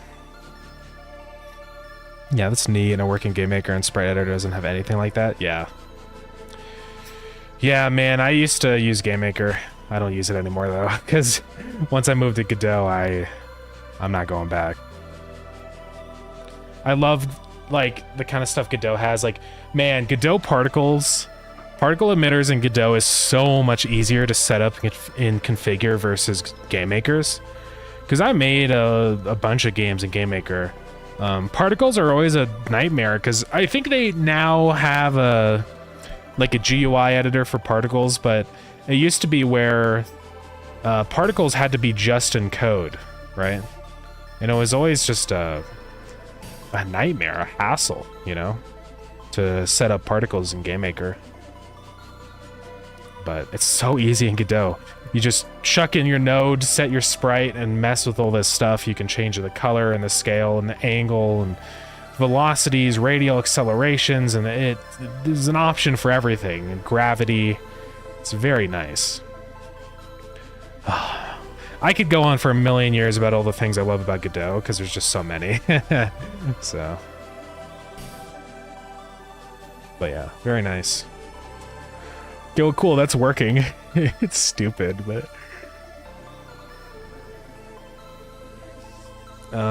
let's also just make it so this doesn't emit if it's not April Fool's.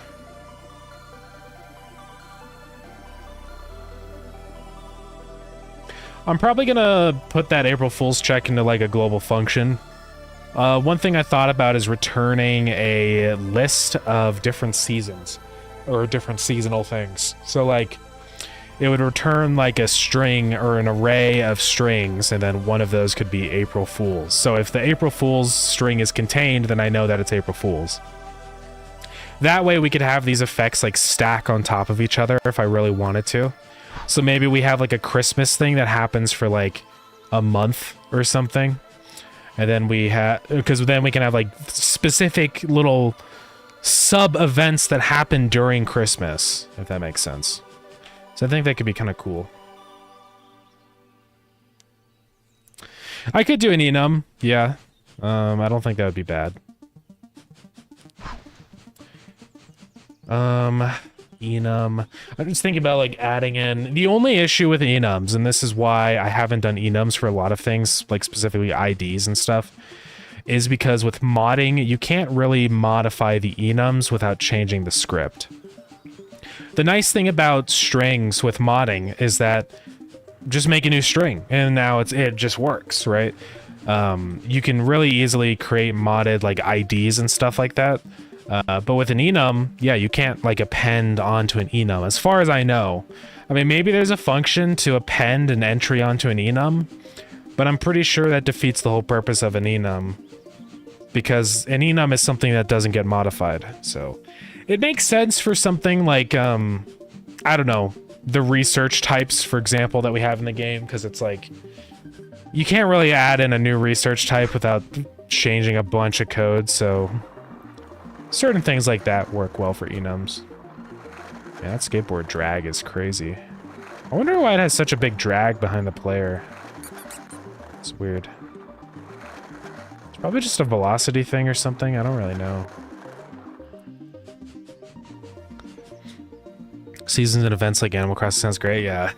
Because I do want at some point to do like seasonal things, because I think it would just be fun. You know, having an event for Halloween and Christmas and Easter and 4th of July and all that stuff, because it's just kind of, it's cool. And I like the idea of it being like, because you can just change your clock, so it's nice to be able to, you know, specifically choose which, like, time you want. That could be cool. Because, like, I would love to add on different, like, variant, or, like, changing the chest to Christmas presents, you know, that kind of thing, the classic. I know that we have the Halloween texture pack, but I guess that's kind of a separate ordeal, so it's fine. Man, there's food cooking upstairs. It smells pretty good.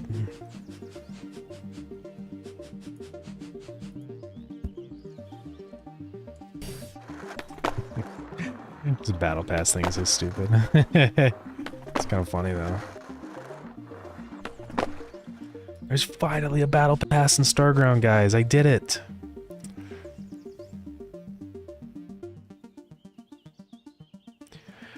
We were like bringing up like if we make fun of the battle pass in April Fools, it means we can never do a battle pass. But I don't think I was ever planning on it anyways. Because it would look so so shallow if we made fun of battle passes and then added a battle pass to a game. But I don't think. I think if it ever got to a point where I literally wanted to add a battle pass, then I would not be a part of the company anymore.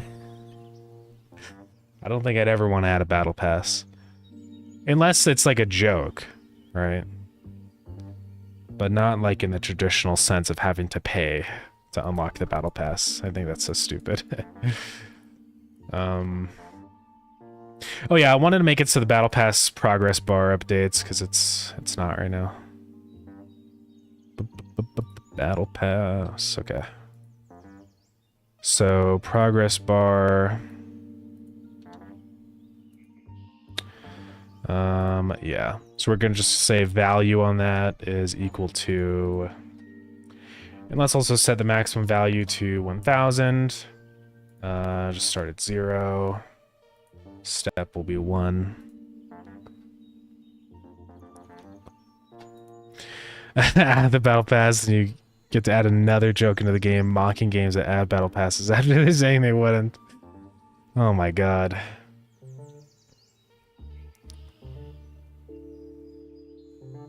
Yeah. Crazy. I think we have ads. I need to change the ad settings. Seems like we're getting them a lot. I don't know what's going on. Oops, global.main.skate XP.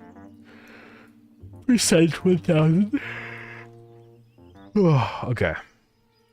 So now in game, it should actually update our bar with whatever XP level we have. Yeah.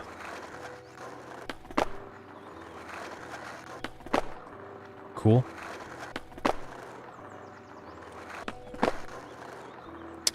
Yeah, and I'm probably gonna way increase that. Maybe we go up to like, I don't know. Maybe 10k, maybe 20k, I don't know exactly yet. We'll figure that out. As long as we're not predatory, pay to win, yeah. I think it's fine. If it's just like a stupid joke thing, I mean, I could technically see like a battle pass in the sense of like, just for gameplay progression. But in that case, it wouldn't even be a battle pass, it would just be like a level. Like level unlocks. Where you have like, at level 1, you know, you get this item or whatever, you know. But then it wouldn't really be a real battle pass, so I don't think that counts as a battle pass.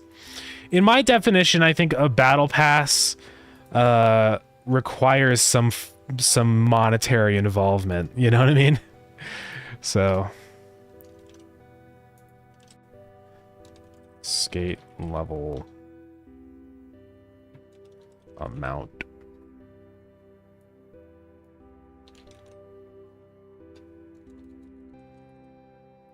Skate level quantity. So I'm changing everywhere in here where I've mentioned 1000, and I'm just gonna change that to be something dynamic that I can change, you know what I mean? Just so if I want to easily change that to something I can. I feel like cosmetic battle pass is alright. Yeah. What's that noise? Oh, it's from outside. I don't know. I think any kind of battle pass is kind of just anything where you have to pay. Like, you already get the game, but now you have to pay more money to unlock content, I think is a little silly. I'm more okay with that concept with DLC. I think, like, if you create, like, an expansion to a game that actually has a lot of cool content to play through, then I think that warrants, like, a price tag. But cosmetic stuff, like paying for that stuff, has always kind of like irked me a little bit. You know? I know that it's the only way really for free games to make money, you know? Obviously, I mean, I don't know. I'm just conflicted because it's like, I don't like when games do that. Even if the game is free, I think it's kind of like, I don't know. A little lame, a little stinky.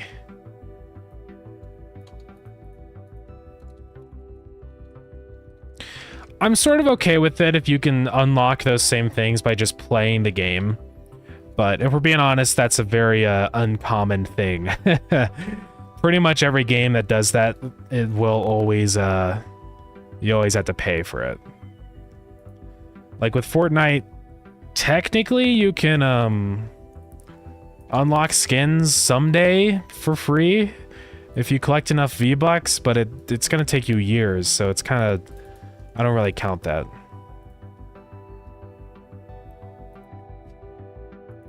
Yeah, I don't know. I think it's just like, just think of another way to make money. I don't know. I'm almost more okay with advertising than like, I mean, specifically in mobile games, like a little ad on the side, like, do you want to watch this ad for a bonus? Like, I'm actually okay with that. Because you can just completely ignore it. And sure, it speeds up the game, but like, that's all it does. It doesn't like unlock new content and stuff. So I'm actually a little okay with that concept. I still think it's, you know, kind of a bruh moment, but it's okay. Grants your game isn't free to play, so there's a degree of consideration adding paid content for the paid game. Yeah. I've been thinking about ways to monetize data back up or multiplayer. Yeah. Like free to play something alone, but it's limited in data saved locally. Then to unlock the game, you pay for it and get server resources and multiplayer. Yeah. I mean, a lot of games will do that. For example, like World of Warcraft is like you have to pay your monthly subscription to play multiplayer, right? To play on their servers. Technically, with World of Warcraft, you could. I don't know if you could. I don't know if it's possible to play World of Warcraft single player, or like to host your own World of Warcraft server. Probably not. I think that would be a security risk if they had this. If you know, you could create your own servers. Subscriptions, yeah. I mean, it doesn't necessarily have to be a subscription, right? Because it could be like, just pay $10 and you get unlimited online access. I have seen a couple games do that. Mostly like mobile games and stuff, though. Honestly, almost every single game I've gotten on Steam, never usually, like, any game that I've bought with money for my computer never has, you know, buying for online access and stuff like that, because that might even be against Steam's like rules. I don't know. Steam does have some rules about that kind of stuff, I think, so that's always something to check on. Yeah, I think most of that kind of like monetization stuff really takes its form on mobile games, because practically every single mobile game these days is free. Paid mobile games do exist, but they're extremely rare. So, and they don't make very much money anyways. People just don't want to pay for games on their phone, and I guess I kind of get it. I don't really mind paying for phone games, especially if it's just a good game, but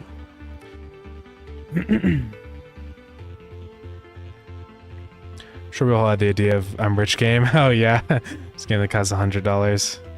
Yeah. Oh man. Is that one game made a documentary about it? Frog Fractions? I've never heard of that.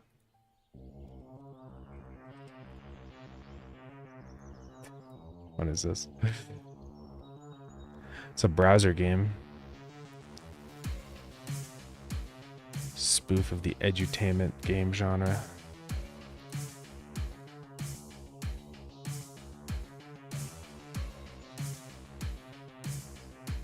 It doesn't actually just put about fractions. Score is given in fractions.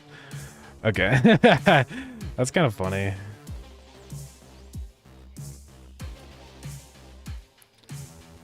I've never played Frog Fractions, no.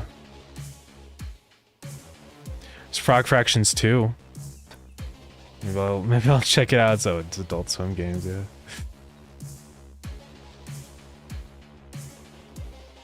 Oof, 4 out of 10. I'll check it out after stream. I feel like the mobile game experience isn't really worth paying much for. Well, yeah, I think that's the thing, right? I think that's why people don't want to pay money for mobile games, just because they all suck. So, there are really good mobile games that I've played. I've gotten a lot of really awesome mobile games. I mean, also something like the Telltale games, for example, on mobile is a pretty good experience.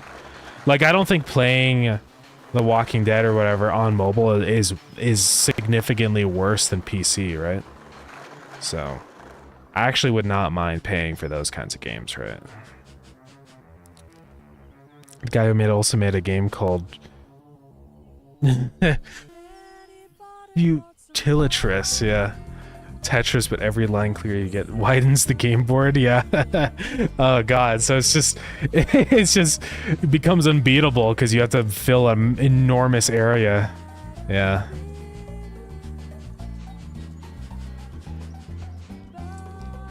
It's a debatable argument because in PC games you just click on a mouse. I think the thing is that, like, it's just mobile games don't take advantage of like gameplay, like controls. Maybe it's to cater to children or something, because tapping is easy. There are games that are fun to play on mobile, like games where you have to move your device or, you know, swipe things and do things. I think it can be more than just tapping, right? But I don't know.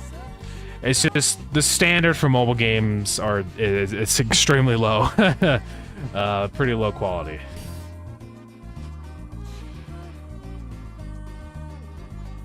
Last Stand Earth is pretty decent. Let's check that out. Ooh.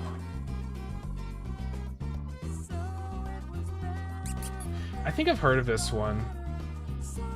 I swear I've like saw development on this or something. I can check it out. I'm always looking for fun mobile games. Let me know if you guys find one that doesn't suck. I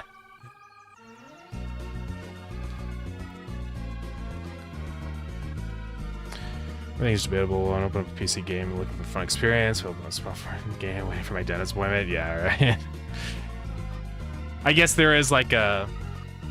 I do demand higher quality from desktop because I think it's like...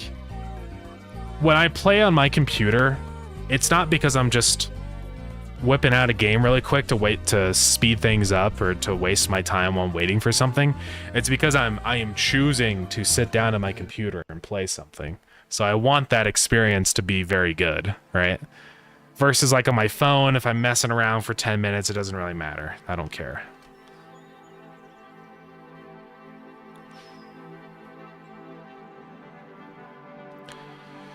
I think the last mobile game I really enjoyed was Pokemon Go. Yeah. I never really got into Pokemon Go. I tried it out when it was all popular. Was that back in 2016? I think it was. It's almost 10 years old now. Was it really 2016? Yeah.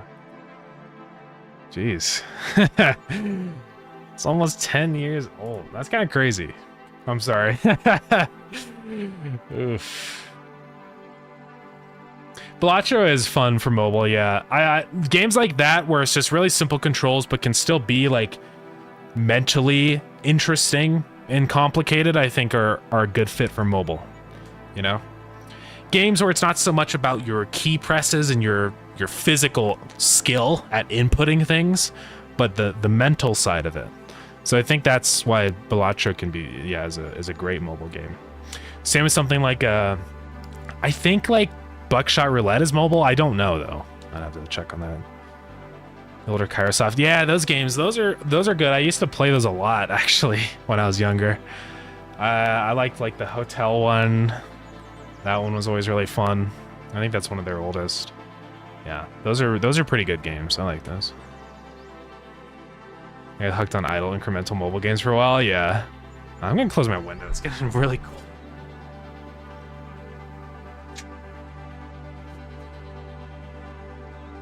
It's really hot during the day right now, but it still gets freezing cold at night. Like it gets up to like 75 and then drops back down to 30, so I don't know what's going on.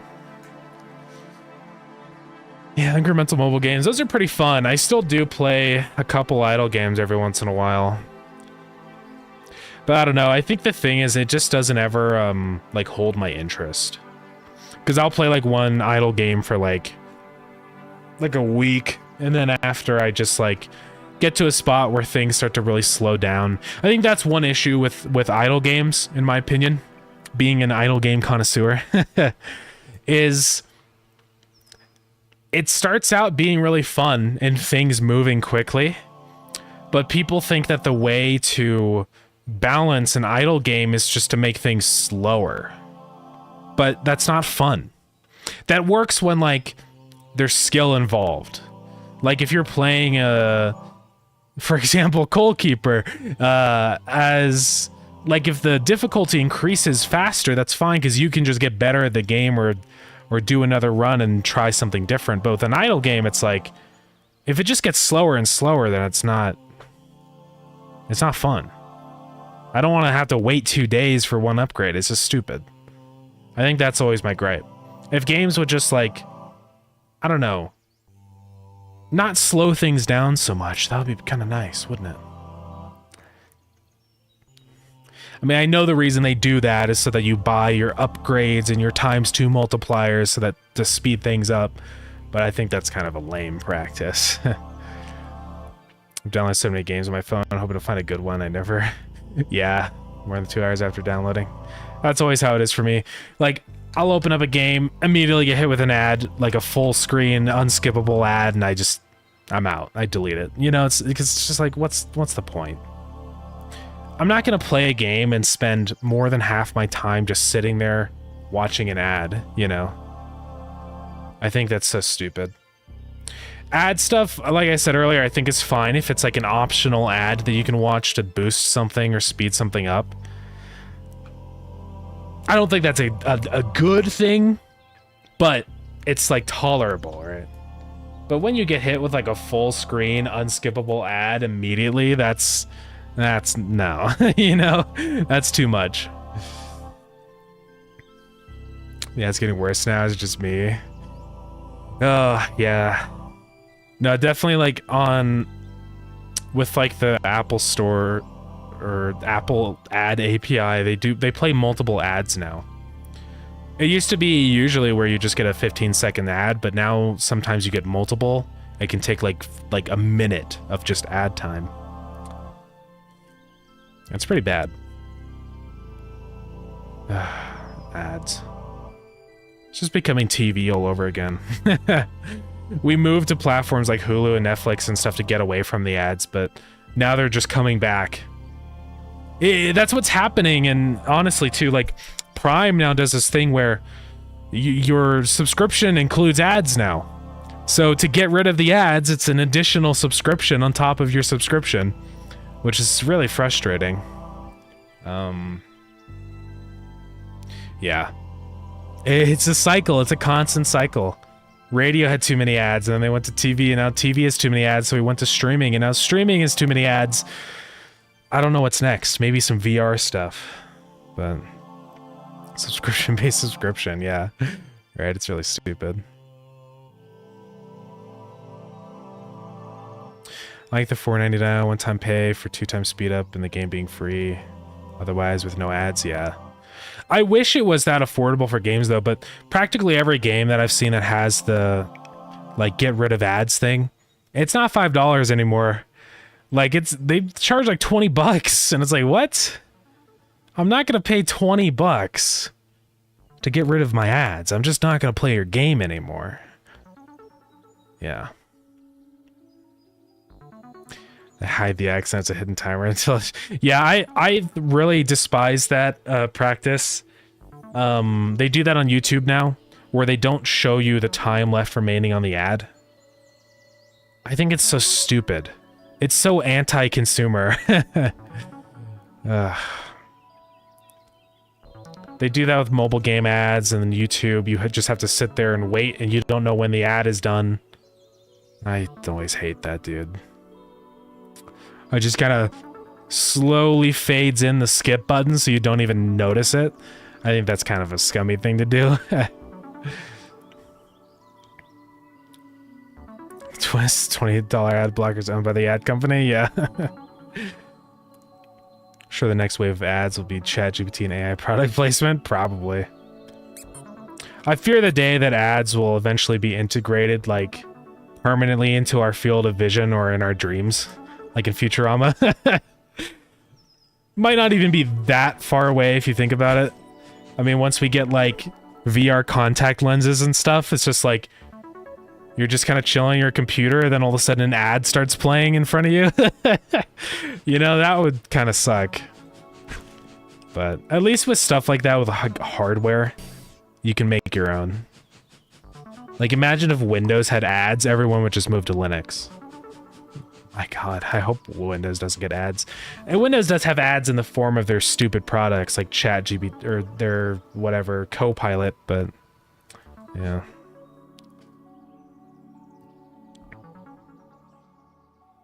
Yeah, always moving X to close the ad.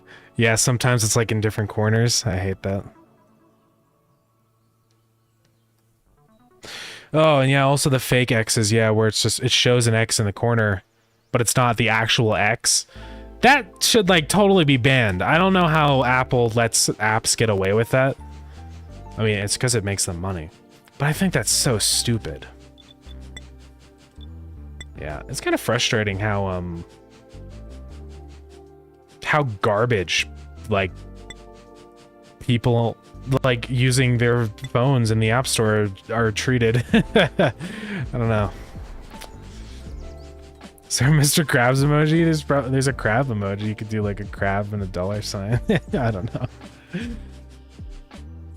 I mean, software? Well, no, like VR contact lenses would be hardware, but I guess technically it's software, yeah. unless they do proprietary like software where you can't change the software. That's the issue, right?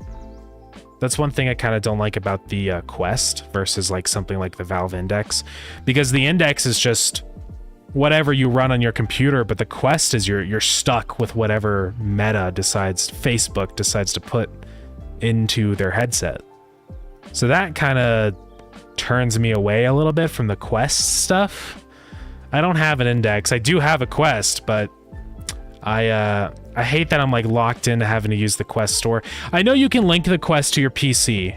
I am aware, but I wish I could like, I don't know. I do wish I could run just like my own software on stuff like that. That would be pretty cool. Technically, you could probably mod it and make your own, but that would be a lot of work. I don't know. Man. I don't mind spending $1 or $2 on in-app purchases. These games are actually for 10 to 20 bucks on the lower end. Yeah, that's exactly how it is. Yeah, can't get away from it.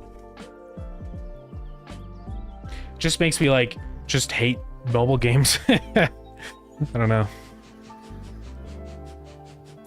I burn through so many games and delete so many games that do that kind of trash and just slow everything down and make it unplayable. It's just like, I'm still glad that there's still a lot of good stuff on Steam. One thing that does worry me a little bit recently is like sort of the wave of AI content, because I think that's really going to decrease the quality of what's available on Steam. I know that Steam has their little flag for whether you've used AI content, but first off, it's pretty easy to lie. You can just say, no, I haven't. And I don't know. Yeah. Thought about making a mobile game that's free but has a 99 buy me a coffee IAP. Yeah. Good. Yeah. No one's ever gonna buy it, but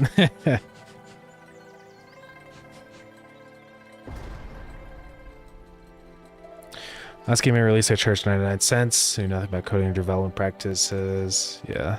Somehow got a working product. And the day of release, it got picked up by Let's Game It Out channel. Oh, really? That's pretty awesome. Yeah. Well, congrats on that, yeah. There's something to be said about just making like a really cheap game, you know?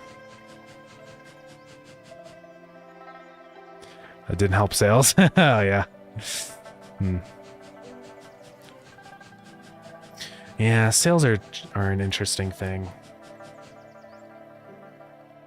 I think like with games being successful and stuff, and especially with marketing, is like the initial like marketing boost of like getting wish lists and all that stuff definitely is like pretty random seemingly. But then if you do get exposure, I think that really boils down to like the quality of the game, right?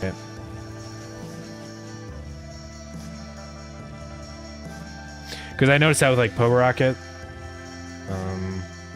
Pogo Rocket sucked, so Defender.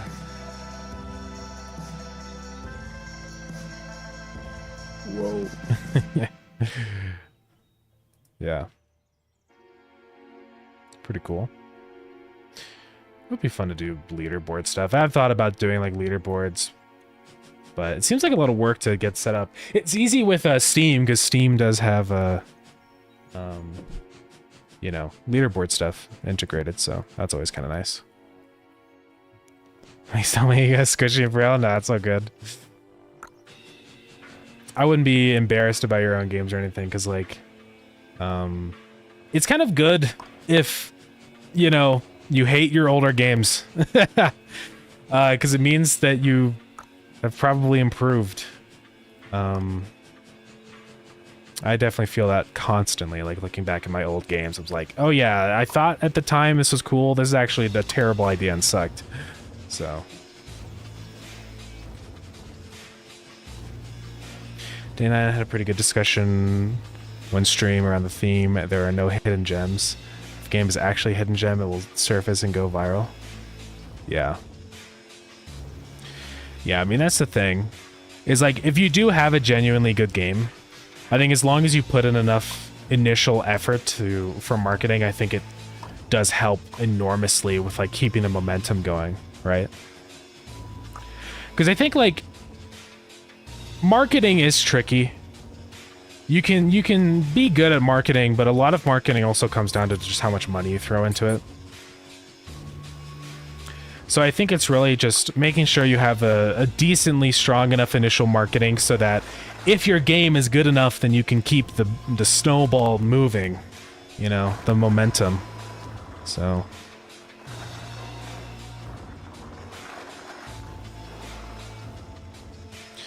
there's also so much content out there now and it doesn't go away. Yeah.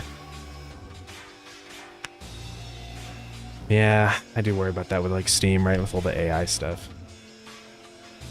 A lot of the AI games are kind of, I don't know. Like all the simulator games that are coming out, I think are kind of bad. Some of them are okay, I guess, but a lot of them suck. Especially with all like the AI cover art stuff. I wish Steam kind of did a little more about AI stuff on the platform, because I'm a little worried that they're not doing enough with that, and like it's gonna kind of become what the App Store is a little bit. But I think if it ever gets to that point, I have faith that Steam, being a privately owned company, will do something about it. I mean, honestly, Steam is a pretty good company. They don't do any garbage. They don't treat their customers like trash, you know? So I think I do have a little bit of trust in Steam, especially since they're not appeasing shareholders and stuff like that. It's hard to tell how gamers would see your games too. Hundreds of millions of gamers out there, but we can only see within our bubbles unless something breaks through in virality. Yeah. Yeah, as a developer, I mean, like, it's easy to say if a game is actually good or if it is truly a hidden gem, but you have no idea. Like, you can think that a game idea is cool and spend a bunch of time balancing and you have friends and the playtests go well and everybody enjoys it, but you don't really know how it's gonna do, though, I feel like. Right? I think I definitely agree, like, with the statement of, like, that truly hidden gems will not be hidden soon. But I guess the thing is, like, you can never really know for sure if your game is gonna be actually good or not. So, I don't know. I think that's the importance of, like, doing a lot of prototyping and stuff and testing and getting preliminary feedback through things like demos. Super important, I think. I love them, love Gabe. Man, they hold your developer money until you have at least 100 net after their take. Yeah. When you charge 99 cents for a crappy game that mostly sold when it was on sale. Yeah. I totally know how you feel, because my first game, Pogo Rocket, I still haven't made any money off of it. I think I've made like $90-something in net, and it's just been sitting there ever since. But I consider how many crappy games I've generated some money. Yeah. I mean, to be fair, I understand why they don't do that. Because if your game doesn't make that much money, and that means the number of transactions they're having to send out constantly, because there's thousands and thousands of games that probably haven't hit the threshold, that would probably increase their fees for everybody else. So I don't know. It's kind of a tricky situation, because I understand it from both sides, I guess, where it's like, I could see how it's definitely frustrating sometimes, but also it's probably for the better, I guess. I don't know. That's hard to say. And charge me a small fee to send me my money like Square does? Oh, yeah. Do they charge a fee to send money? I mean, I know that they take, like, VAT taxes and all that and the 30%, but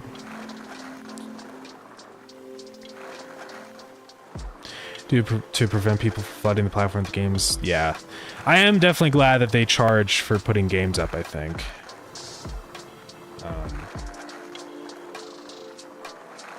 Yeah, normally you wait 1 to 2 business days, or you can pay for an instant payment. Oh, okay. This is kind of fun. Nah, you're good. But yeah, the $100 fee is a good idea.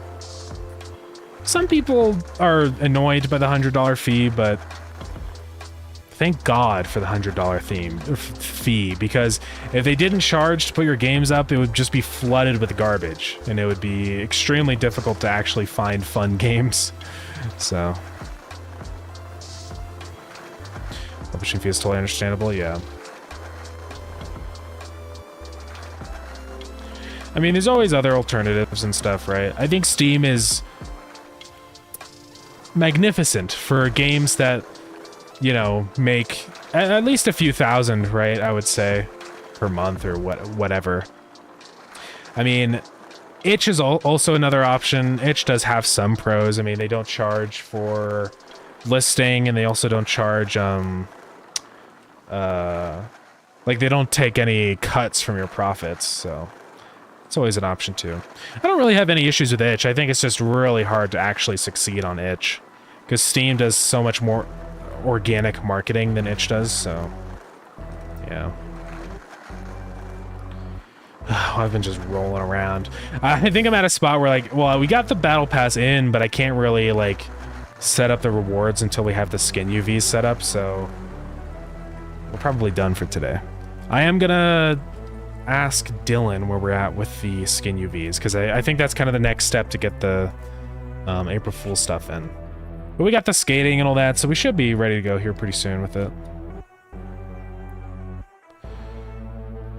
The thing is, itch is also aimed at developers, so you have developers playing developers' games. Yeah. Well, itch is definitely like, yeah, like Game Jam Central and stuff, you know? So I could see that. I don't know. Yeah. Itch is fine. I just think, I probably wouldn't use itch if you, like, want to make money. But prototyping and stuff, or just getting a game out there without having to pay anything, pretty good option.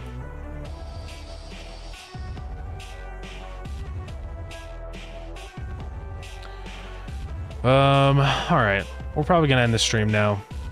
I think we're going to go raid somebody.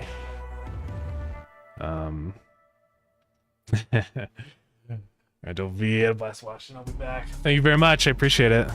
Great night. Feel free to drop by my channel. Also, yeah, I didn't know you had a Twitch channel. Yeah, I'll check it out. Well, we're gonna go pick somebody to raid. I think we have JD is working on some stuff. I don't know what. Whoa, circuits. Let's go raid JD. Yeah, thank you everybody for coming in. I appreciate it. It's always epic. Thank you for everybody for the raids too. I always appreciate that as well. Yeah, feel free to buy Starground if you want. It's in early access on Steam right now. There should be a link or the command, whatever. Or you can wait until the next sale.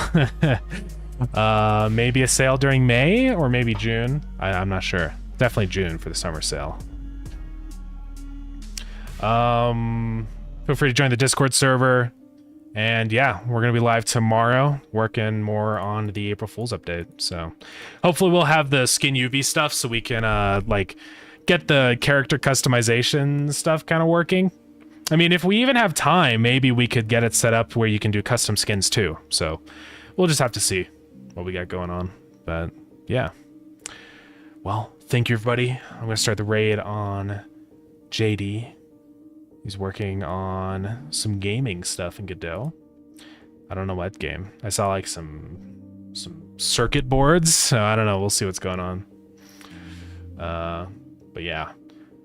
See you guys tomorrow around 3 p.m. MDT. Or you can just check the Twitch schedule. And yeah. Appreciate it. Appreciate all the conversations today. Sorry if I like we spent so much time talking that I didn't actually do any game development, but you know, I think sometimes it's fine to just kind of take it easy and chat about stuff. It doesn't always have to be such a grind of getting things done. So, yeah. I'm a talker. Yeah, no, it's all good. No worries at all. I'll see you gamers later. Bye-bye. And raid message is Big Boy Raid. Yeah. All right. See you gamers. Bye-bye.